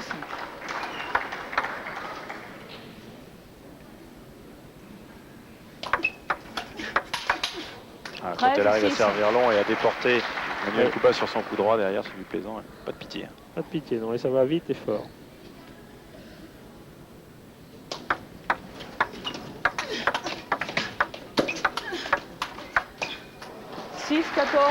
Couba. Elle a une réussite étonnante en coup droit, Sylvie Plaisant. Et 1-0, 14-6. C'est vrai qu'elle a... On voit ici le jeu de jambe d'Emmanuel. Toujours en flexion. En recherche de replacement. «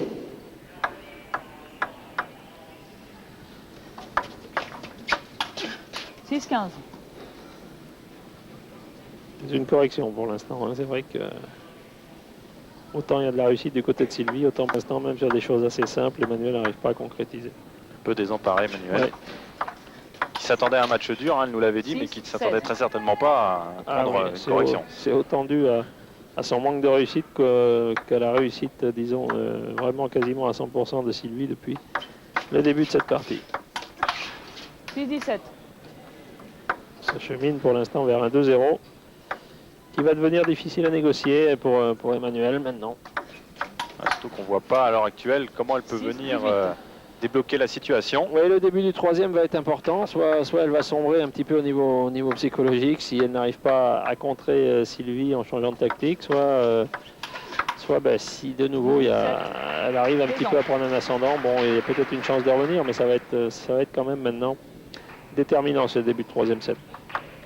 18-7, Sylvie Plaisant dans cette deuxième manche. Elle a remporté le premier set 21-15. 18-8.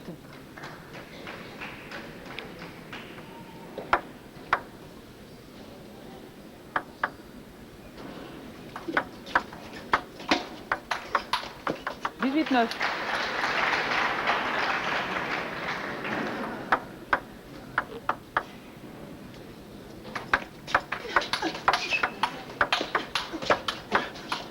Allez. On va voir Emmanuel reprendre un peu du poil de la bête. C'est des échanges qui peuvent lui faire du bien un petit peu, qui peuvent lui redonner un petit peu de rythme, un petit peu de confiance. Ouais, elle déporte un coup droit. 18-11. Elle cherche sans arrêt à changer les placements, à droite, à gauche, pour essayer de bouger Sylvie. Qui se retrouve là loin de la table, et c'est pas vraiment son jardin, là loin de la table. Elle n'est pas vraiment à l'aise. Elle tente un contre spin qui va sortir. 12-18. Tout bas. Emmanuel qui vient de réussir un 5-0 sur le service de Sylvie Plaisant. On a peut-être parlé un peu vite quand on a dit que ce 2-0 allait... Mais bon. Il reste quand même 6 points d'avance. Il reste 6 points d'avance et il faudrait que Manu réussisse une belle série sur son service. Elle n'a pas réussi vraiment depuis le début. 12-19.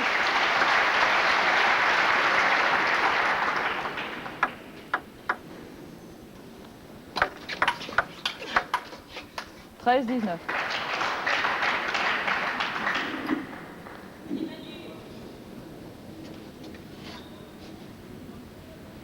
En revers. Oui. 14-19. Alors cette fin de set, même si Manu n'arrive pas à prendre le set, va peut-être lui redonner un petit peu de baume au cœur, voyant qu'elle a réussi à un petit peu à recoller, à retrouver des schèmes sur lesquels elle a gagné les points. Mais bon. Ça fait quand même 6 balles de deuxième manche en faveur de Sylvie Plaisant. On la sent un peu agacée et désabusée là.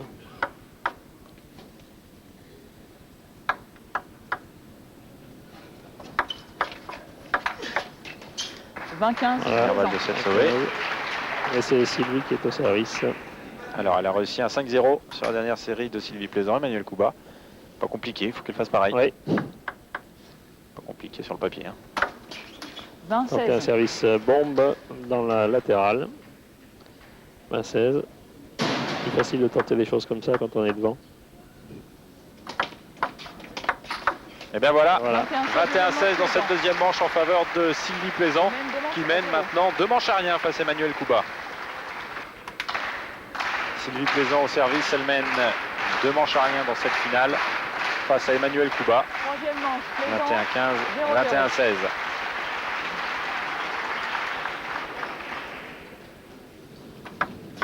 Et là, lors des 2 premières manches, Sylvie Plaisant entamait la rencontre sur les chapeaux de roue à chaque fois. Ouais, et ça recommence dans le troisième avec un très très bel échange, mais qui finit à l'avantage de Sylvie.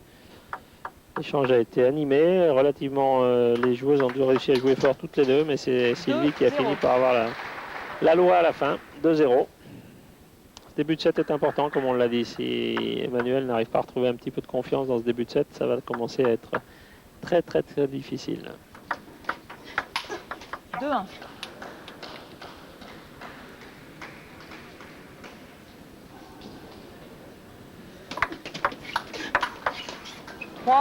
Prochaine de jeu, service long dans le plein coup droit, démarrage en rotation et tout de suite on accélère, on va le voir. Service long dans le plein coup droit, Emmanuel démarre un petit peu haut et tout de suite on accélère dans la diagonale revers. Va la remettre. 3-1.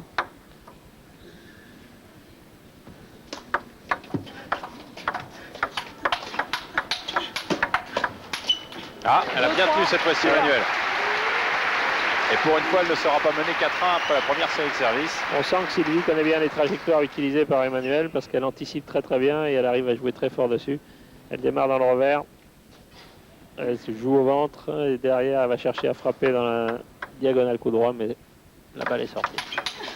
2-4. Service long qui n'a absolument pas gêné Sylvie. Bon, un choix très judicieux de la part d'Emmanuel. Elle a dû rater le placement de ce service-là.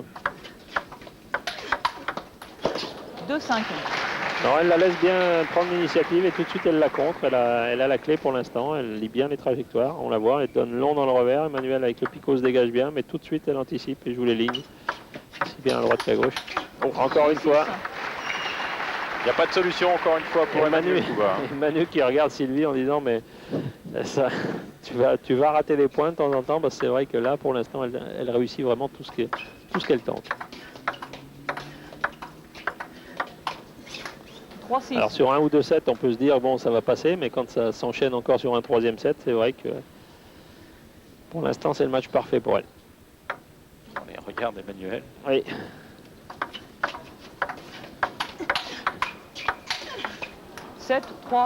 Elle n'a pas la même réussite en revanche, Emmanuel. Alors, je pense que c'est là aussi qu'on peut voir peut-être le manque de rythme international pour Emmanuel cette année. C'est vrai qu'elle n'a pas eu de confrontation et ce genre de match difficile, peut-être que la compétition internationale lui fait un petit peu défaut pour gérer ce genre de situation difficile maintenant. Le rythme est peut-être un petit peu... Quel échange gagné par Emmanuel. Bel échange. Beaucoup de puissance des deux côtés.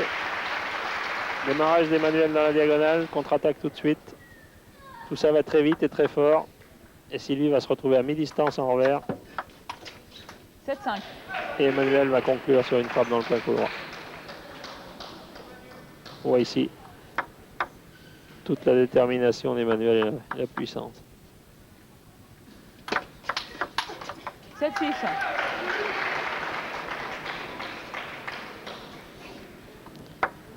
Elle est en train de revenir à hauteur de Sylvie, Emmanuel.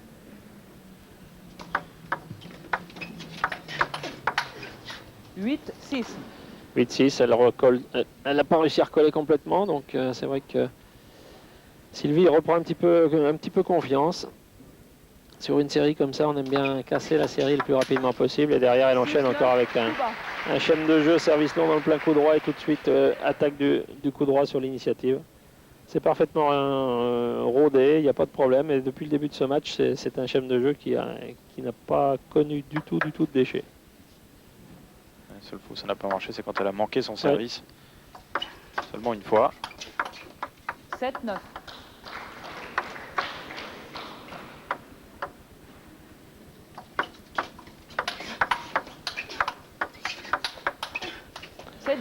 Elle cherche en permanence à être agressive, à jouer fort, près des lignes, et ça laisse peu de temps à Emmanuel de s'organiser.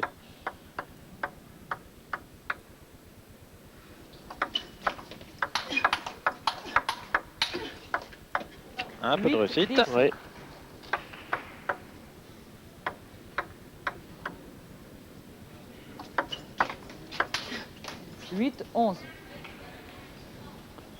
Sylvie est bien dans la partie. Là. Il y a peu d'expression sur son visage. Elle est concentrée. Elle est vraiment. Elle sent qu'elle est dominatrice.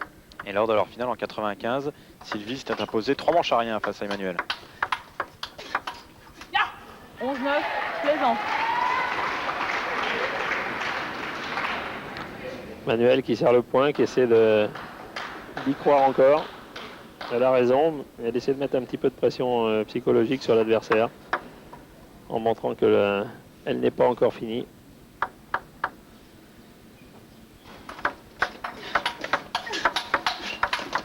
Effectivement, elle s'accroche. Oui.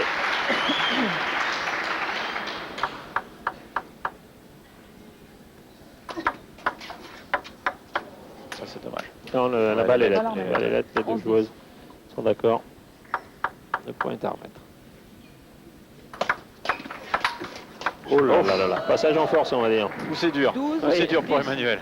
Passage en force. La balle a hésité à passer le filet, mais il y avait une telle puissance dans le coup qu'elle a fini par franchir le filet.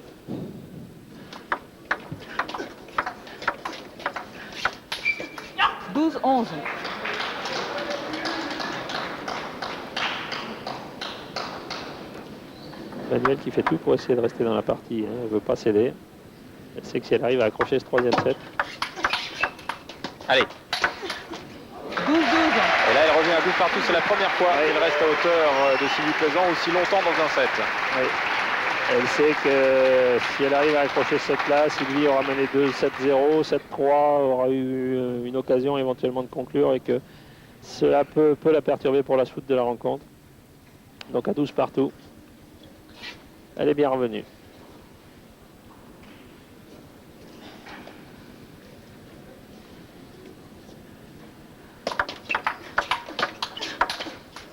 Et bien voilà, en tête Emmanuel.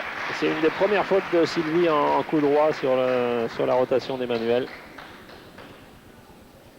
Démarrage avec le picot, on écarte tout de suite dans le plein coup droit et là, elle a hésité un petit peu à frapper. La raquette n'était pas bien ouverte. 13-12 Emmanuel.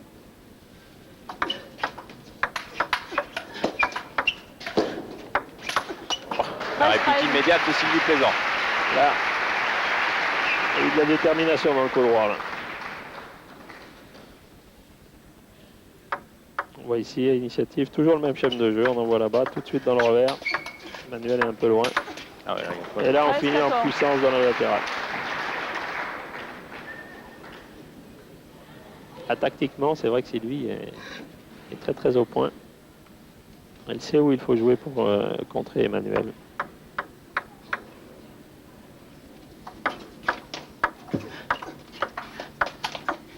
« 14-14. » On voit Emmanuel qui refuse l'initiative là maintenant, même sur les balles longues, elle repousse comme on dit. Elle a tellement pris l'initiative et perdu le point derrière que maintenant... 14-15. 14-15. Eh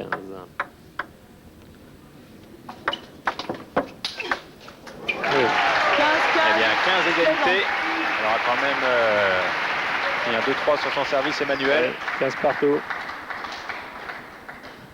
Voilà, service coupé. La remise est tendue dans le plein coup droit et là elle trouve une ligne droite qui n'était pas du tout évidente. 15 partout.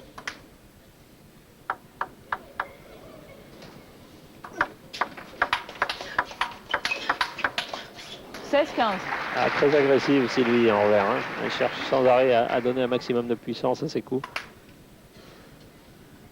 On voit en revers, l'échange va durer. Et là elle cherche à appuyer et Emmanuel va finir par céder.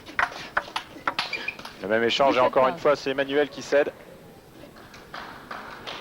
17-15, service à suivre.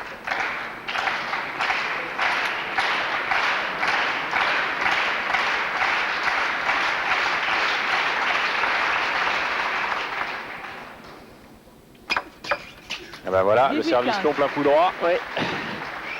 Service bombe dans le plein coup droit, qui a surpris. Par sa trajectoire, on voit en cage jusqu'au dernier moment et au dernier moment la raquette s'oriente pour aller vers la latérale. 19-15. À 19-15, il commence un peu à y avoir le feu pour Emmanuel. À 2 points du match, Sylvie Plaisant. Même si elle va prendre le service après pour la série suivante, mais bon. À 2 points du match. 16-19, tout bas. Petit temps d'hésitation.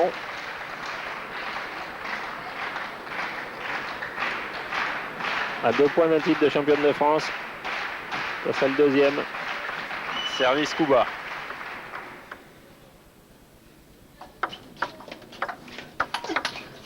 « 16-20. » À 1 point. 4 balles de match en faveur de Sylvie Plaisant. Et c'est vrai que pour l'instant, sur la physionomie de cette partie, il n'y a vraiment pas photo. Et ce titre serait amplement mérité. Elle a bien dominé Emmanuel jusqu'ici. Mais bon. Allez, une balle de match de sauver. Maintenant, c'est entre guillemets le plus dur. Hein. La peur de gagner existe. On l'a tous rencontré un jour. Il faut qu'elle joue de la même manière. Elle ne change rien du tout. Elle attaque un peu moins. Oui, on sent que ça se rétrécit au niveau des gestes un petit peu. Emmanuel, elle n'a plus rien à perdre. 2 balles de match sauvées. Il faut faire le vide.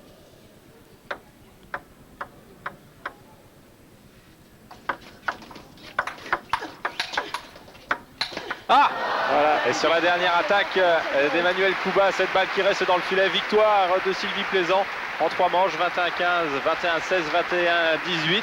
Deuxième titre de championne de France pour Sylvie Plaisant, Patrick. Oui, après le titre de 95, eh bien c'est une petite surprise.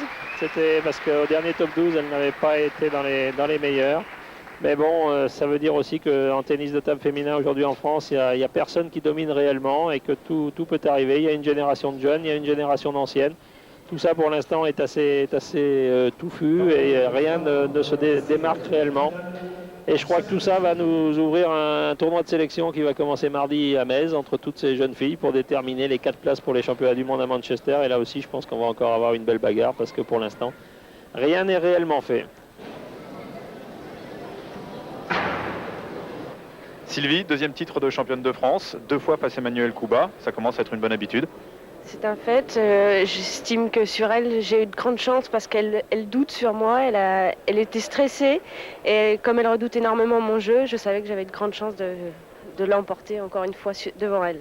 On vous a trouvé très agressive dès le début du match, c'était la tactique à adopter?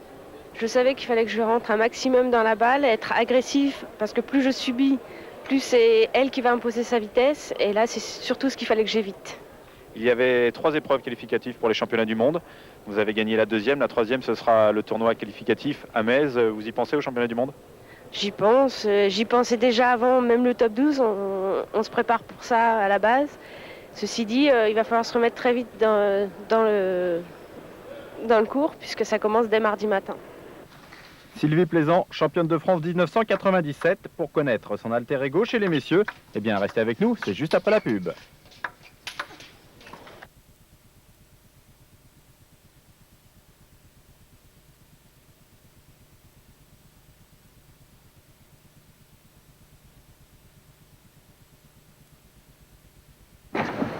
Vous connaissez mieux les joueurs français maintenant, mais pas encore leur petit secret pour rester au sommet. On est allé suivre Jean-Philippe Gatien lors de l'une des étapes capitales de sa préparation d'avant-match, le collage de la raquette, une opération de haute précision. Bon, je colle et puis...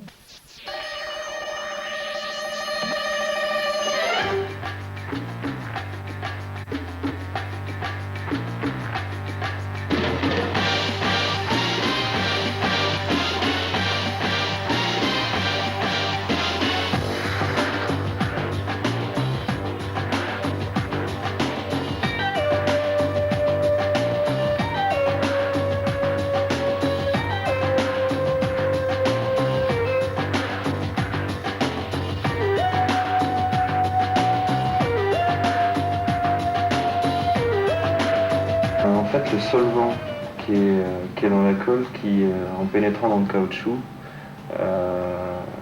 a tendance à tendre ce caoutchouc, donc il devient plus rigide.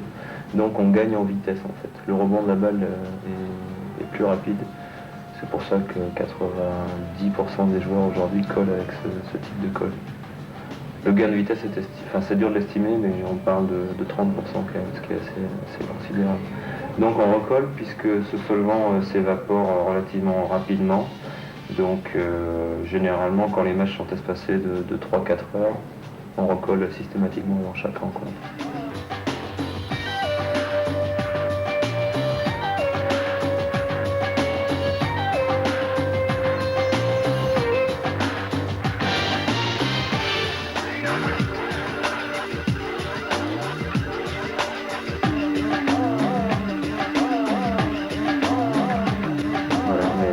La colle, ça fait pas tout. Il faut mettre la balle sur la table aussi, maintenant. Une fois leur raquette collée, Jean-Philippe Gatien et Didier Maumessin peuvent se retrouver autour de la table pour savoir qui sera le champion de France 1997. En demi-finale, Philou a perdu son premier set du tournoi, c'était contre Nicolas Châtelain. Didier a lui remporté le match au couteau qui l'opposait à Olivier Marmurek, plus qu'un match de tennis de table. Cette finale, c'est la revanche des demi de 90 à Poitiers, à savoir la seule défaite enregistrée par Gatien en championnat de France depuis 1988. Cette année-là, il remportait son premier titre senior, inoubliable. Un excellent souvenir, c'est forcément le premier titre de champion de France qui marque, je dirais, un nouveau pas dans sa carrière. Il y a toujours je dirais, un fossé entre la dernière année junior et les premières années seniors. On est souvent très performant quand on est junior dernière année, c'est-à-dire quand on a 17-18 ans. Et le fossé est énorme entre ces joueurs-là et puis les premiers joueurs seniors. Donc moi, j'ai eu ce premier titre de champion de France quand j'avais 20 ans, c'est-à-dire 1 an et demi après ma dernière année junior. Et ça voulait dire beaucoup de choses. Ça voulait dire que je m'installais comme leader de l'équipe de France, comme leader du tennis de table en France. Et j'en garde un super souvenir. Dominateur, Jean-Philippe Gatien a remporté le premier set 21-18. Mais il est mené 14-9 dans le deuxième. Service à suivre pour Didier Maumessin. 14-9. Beaucoup moins de sécurité pour Jean-Philippe en démarrage du revers qu'en démarrage du coup droit.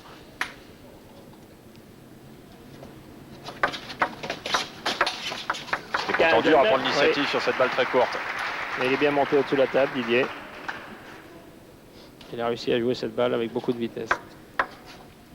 Voilà, il avance bien dessus. Balle à remettre.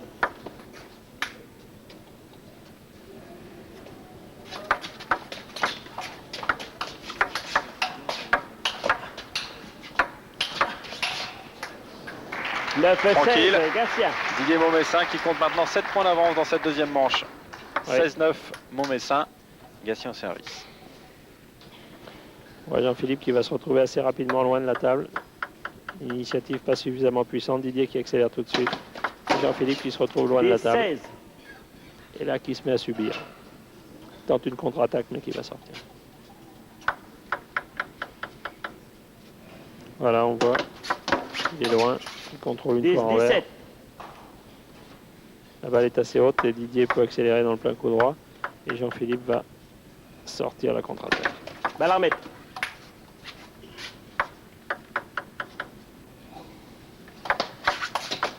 « 11-17.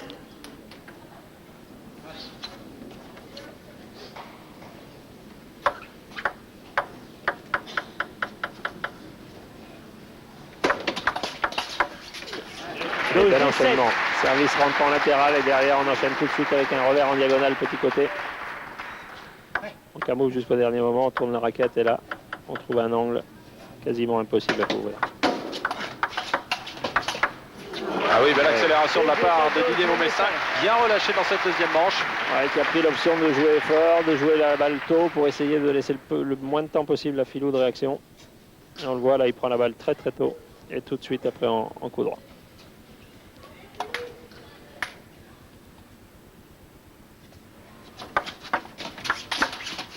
« 19-12. » C'est bien parti dans cette deuxième manche maintenant pour Maumessin.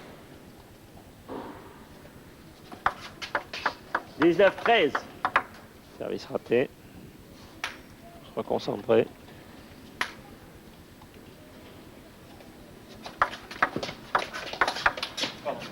19-14. » Philou qui passe bien sur la balle en revers, sur l'initiative de Didier. 19-14. On est tendu dans le revers, le démarrage est là, tout de suite il couvre la balle en revers. 19-15. 19-15. Le bras qui tremble un peu, Je sais peut-être pas, chez pour Maumessin. l'instant, non, je pense pas. Il y a l'expérience quand même. Et c'est vrai qu'il faudrait qu'il tourne à 20-15 pour avoir un petit peu plus de marge sur le service de Jean-Philippe derrière. Ce sera pas le cas. 16-19, ouais. Il a manqué un petit peu de lucidité, Didier. Il a cherché à conclure de manière assez rapide les points. Il a fait quelques fautes assez faciles. Maintenant, il faut qu'il oublie, qu'il se reconcentre, qu'il repense au placement qu'il va donner au retour de service, qu'il essaie surtout de varier et de jouer avec l'initiative le plus possible.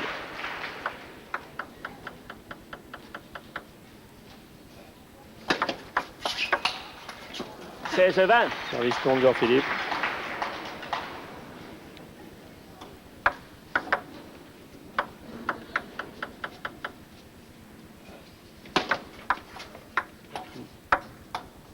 Balle armée. Toujours 4 balles de 7 pour Didier Maumessin. 17-20. Que 3. Tranche. Oui, sur un démarrage avec beaucoup de rotation de la part de Jean-Philippe.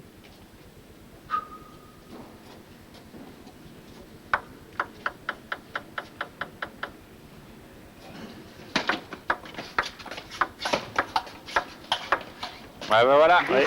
nouvelle accélération revers de la part de Didier Maumessin qui égalise à une manche partout face à Jean-Philippe Gatien. Cette finale est donc un peu plus accrochée que prévu pour Jean-Philippe Gatien. Le tenant du titre est alors obligé de passer la vitesse supérieure. Une légère saute de concentration lui avait déjà coûté un set lors des demi-finales face à Nicolas Châtelain. Il se ressaisit tout de même dès le début du troisième set, un set qu'il remporte 21-11. Et on retrouve les deux hommes à l'attaque de la quatrième manche. Didier qui aura fait un beau championnat de France puisqu'il aura été en finale du double mixte et puis en demi-finale du double messieurs. 1-0. 3 médailles donc sur ces championnats. Ce sera possible. Oui, avec peut-être une médaille d'or sur cette finale du simple.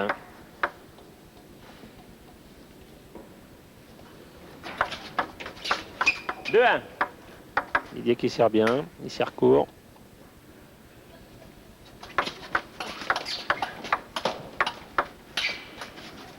Il avait bien contrôlé l'initiative de Jean-Philippe, mais il a mal négocié cette accélération du revers, 2 partout.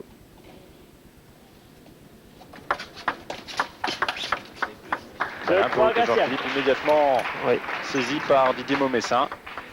Bon flip dans le revers, il va bien avancer sur la balle et il va flipper dans le revers. Jean-Philippe n'a pas le temps de réagir.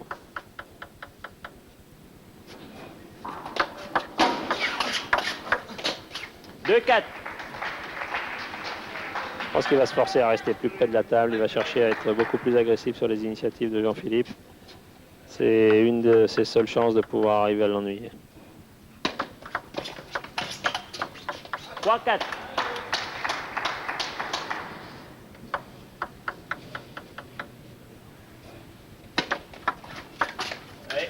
3-5. C'est plus difficile pour cette série de service pour Jean-Philippe Gatien. Qui a tenté de service donc, qui n'a pas surpris Maumessin, qui se retrouvera, quoi qu'il advienne, en tête sur son service derrière. Ce service-là avait marché pendant le troisième set, mais là Didier maintenant a anticipé, il s'est bien dégagé en revers.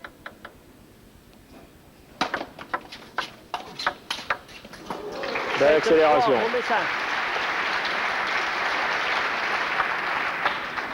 7-3. Jean-Philippe qui est top spin dans la latérale et Didier qui accélère dans un coup très difficile. 7-3 Didier Maumessin, service à suivre dans cette quatrième manche. 7-4.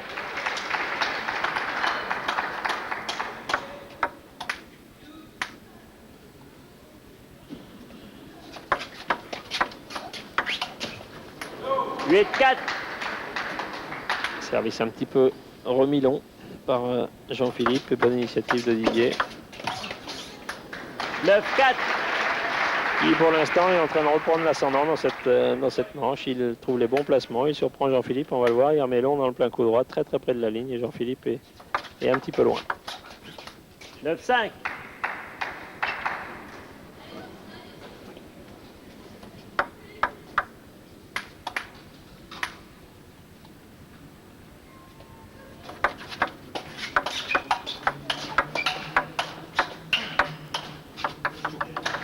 C'est 9 Gatien. Alors même Jean-Philippe Gatien qui a tendance à reculer un peu plus qu'il ne faisait lors du troisième set. On retrouve un peu comme lors du deuxième. L'initiative dans le revers, Didier la prend très tôt. On reste un peu en revers, on pivote. On cherche à bloquer Didier dans le revers et après une fois qu'on est loin de la table, c'est plus facile pour marquer le point.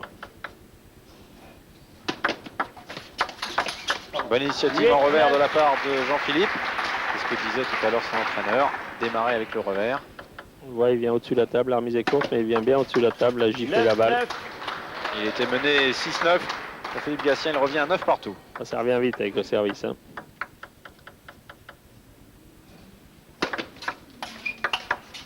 Ça fait 9-4 même, ça fait 6 points d'affilée pour Jean-Philippe. Il laisse démarrer Didier qui ne peut pas démarrer fort et tout de suite il pivote et trouve un petit côté. Ça c'est un thème de jeu éprouvé. En tout cas, revoici les deux hommes à égalité à la moitié de cette quatrième manche.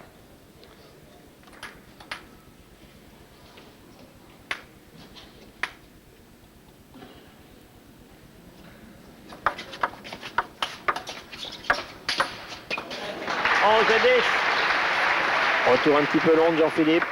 Bonne initiative de Didier. Et derrière, il conclut avec une frappe en coup droit. On voit, il démarre dans le revers. Jean-Philippe est surpris, la balle est haute et là, il frappe de toutes ses forces. 11-10. 11 partout maintenant.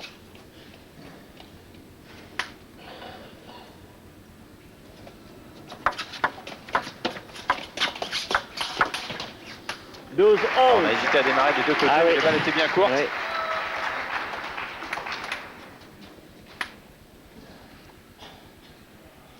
On ne peut pas démarrer fort parce que la table gêne.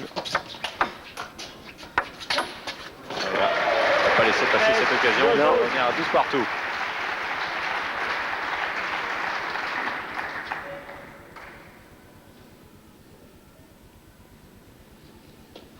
La balle est haute et là il va s'engager à fond. Il fait après très fort.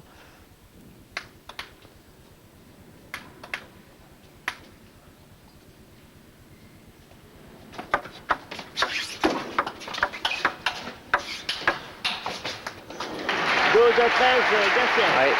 Jean-Philippe qui de nouveau s'est retrouvé loin de la table. Didier a bien mené l'échange. On le voit, la remise est courte. Le démarrage n'est pas très puissant. Jean-Philippe arrive à contrôler dans le revers, mais c'est à partir de là qu'il va subir.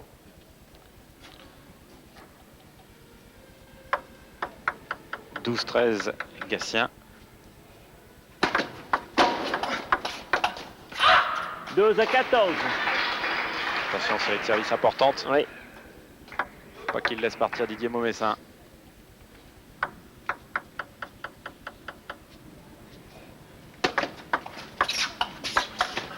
Oula. 13-14. Il a tenté quelque chose de difficile, Didier. Il aurait mieux valu qu'il cherche à contrôler en revers, mais il avait anticipé le pivot et il a voulu la prendre en coup droit. Et là, il était un petit peu juste, il était un petit peu trop près de la balle. Un peu de réussite. 14. Ça fait du bien pour revenir à 14 partout. Et ça fait du mal à Didier, c'est pas psychologiquement. Et il en a vu d'autres. 14 partout.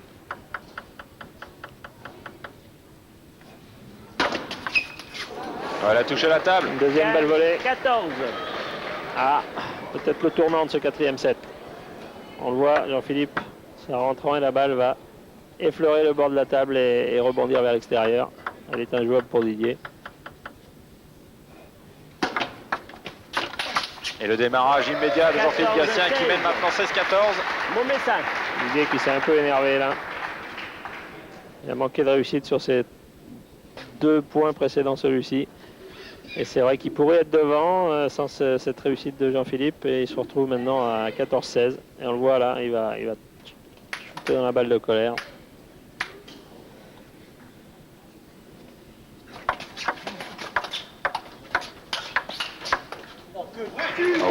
Belle contre de la part de Jean-Philippe Gatien, beau contre. Il ne faut pas craquer maintenant pour Didier Maumessin.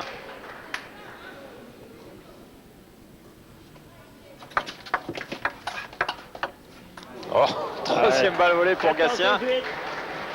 C'est vrai que ça va faire beaucoup. Qui sera en tête sur son service quoi qu'il advienne. Philou qui s'excuse, mais bon, ça fait partie du jeu et on n'arrive pas. Ce ne sont pas des points qu'on fait exprès. 15-18. À Didier de remporter au moins un point, il venait d'en prendre 6 d'affilée. Ouais, dont 3 sur balle volée. C'est vrai qu'à un moment stratégique de ce match-là où Didier était encore devant, c'est dur. Les pattes. Oui. Il n'a rien volé là, Jean-Philippe Gatien. Il a anticipé, il a pivoté, il a pris la balle très tôt avec beaucoup de risques. Et il l'a forcé la chance là sur ce point. Didier a pris une bonne initiative, Jean-Philippe va venir jouer la balle très tôt après le rebond. Et on le voit, il se dégage. Voilà même. Encore. 5 balles de match pour Jean-Philippe Gatien.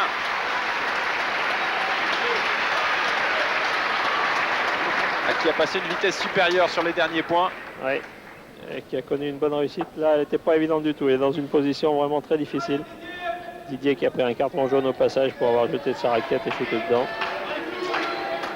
Rien de bien grave pour l'instant. Et puis sur les 5 balles de match à venir, si ça peut lui permettre de puiser un peu d'énergie supplémentaire, un peu d'adrénaline. 5 balles de match pour Jean-Philippe Gatien. La première victoire de Jean-Philippe Gatien en 4-7 face à Didier Maumessin. 17-21, 21-11, 21-15. 9e titre de champion de France pour Jean-Philippe Gatien, son 7e d'affilée. Oui, c'est bon, la logique est respectée. Jean-Philippe a remporté ce 9e titre. Je crois qu'il a fait son boulot, comme il dit. Il est venu ici pour gagner. Il est dans une période où il ne doute pas. Ses principaux un petit peu adversaires au départ, les Sheila, Legout et Lois, sont tombés en route. Lui n'a pas tremblé et c'est vrai qu'il a fait face à la situation et c'est tout à fait logiquement qu'il remporte ce 9e titre. Avec Jean-Philippe Gatien qui vient à l'instant de décrocher son 9e titre de champion de France, son 7e d'affilée. Comment on peut vous arrêter maintenant sur les championnats de France? Je sais pas, je demande pas qu'on m'arrête. Ça a été relativement difficile quand même en finale, c'était tendu. Didier est un joueur que je connais bien. Tactiquement, il m'a bien joué, il m'a bien muselé.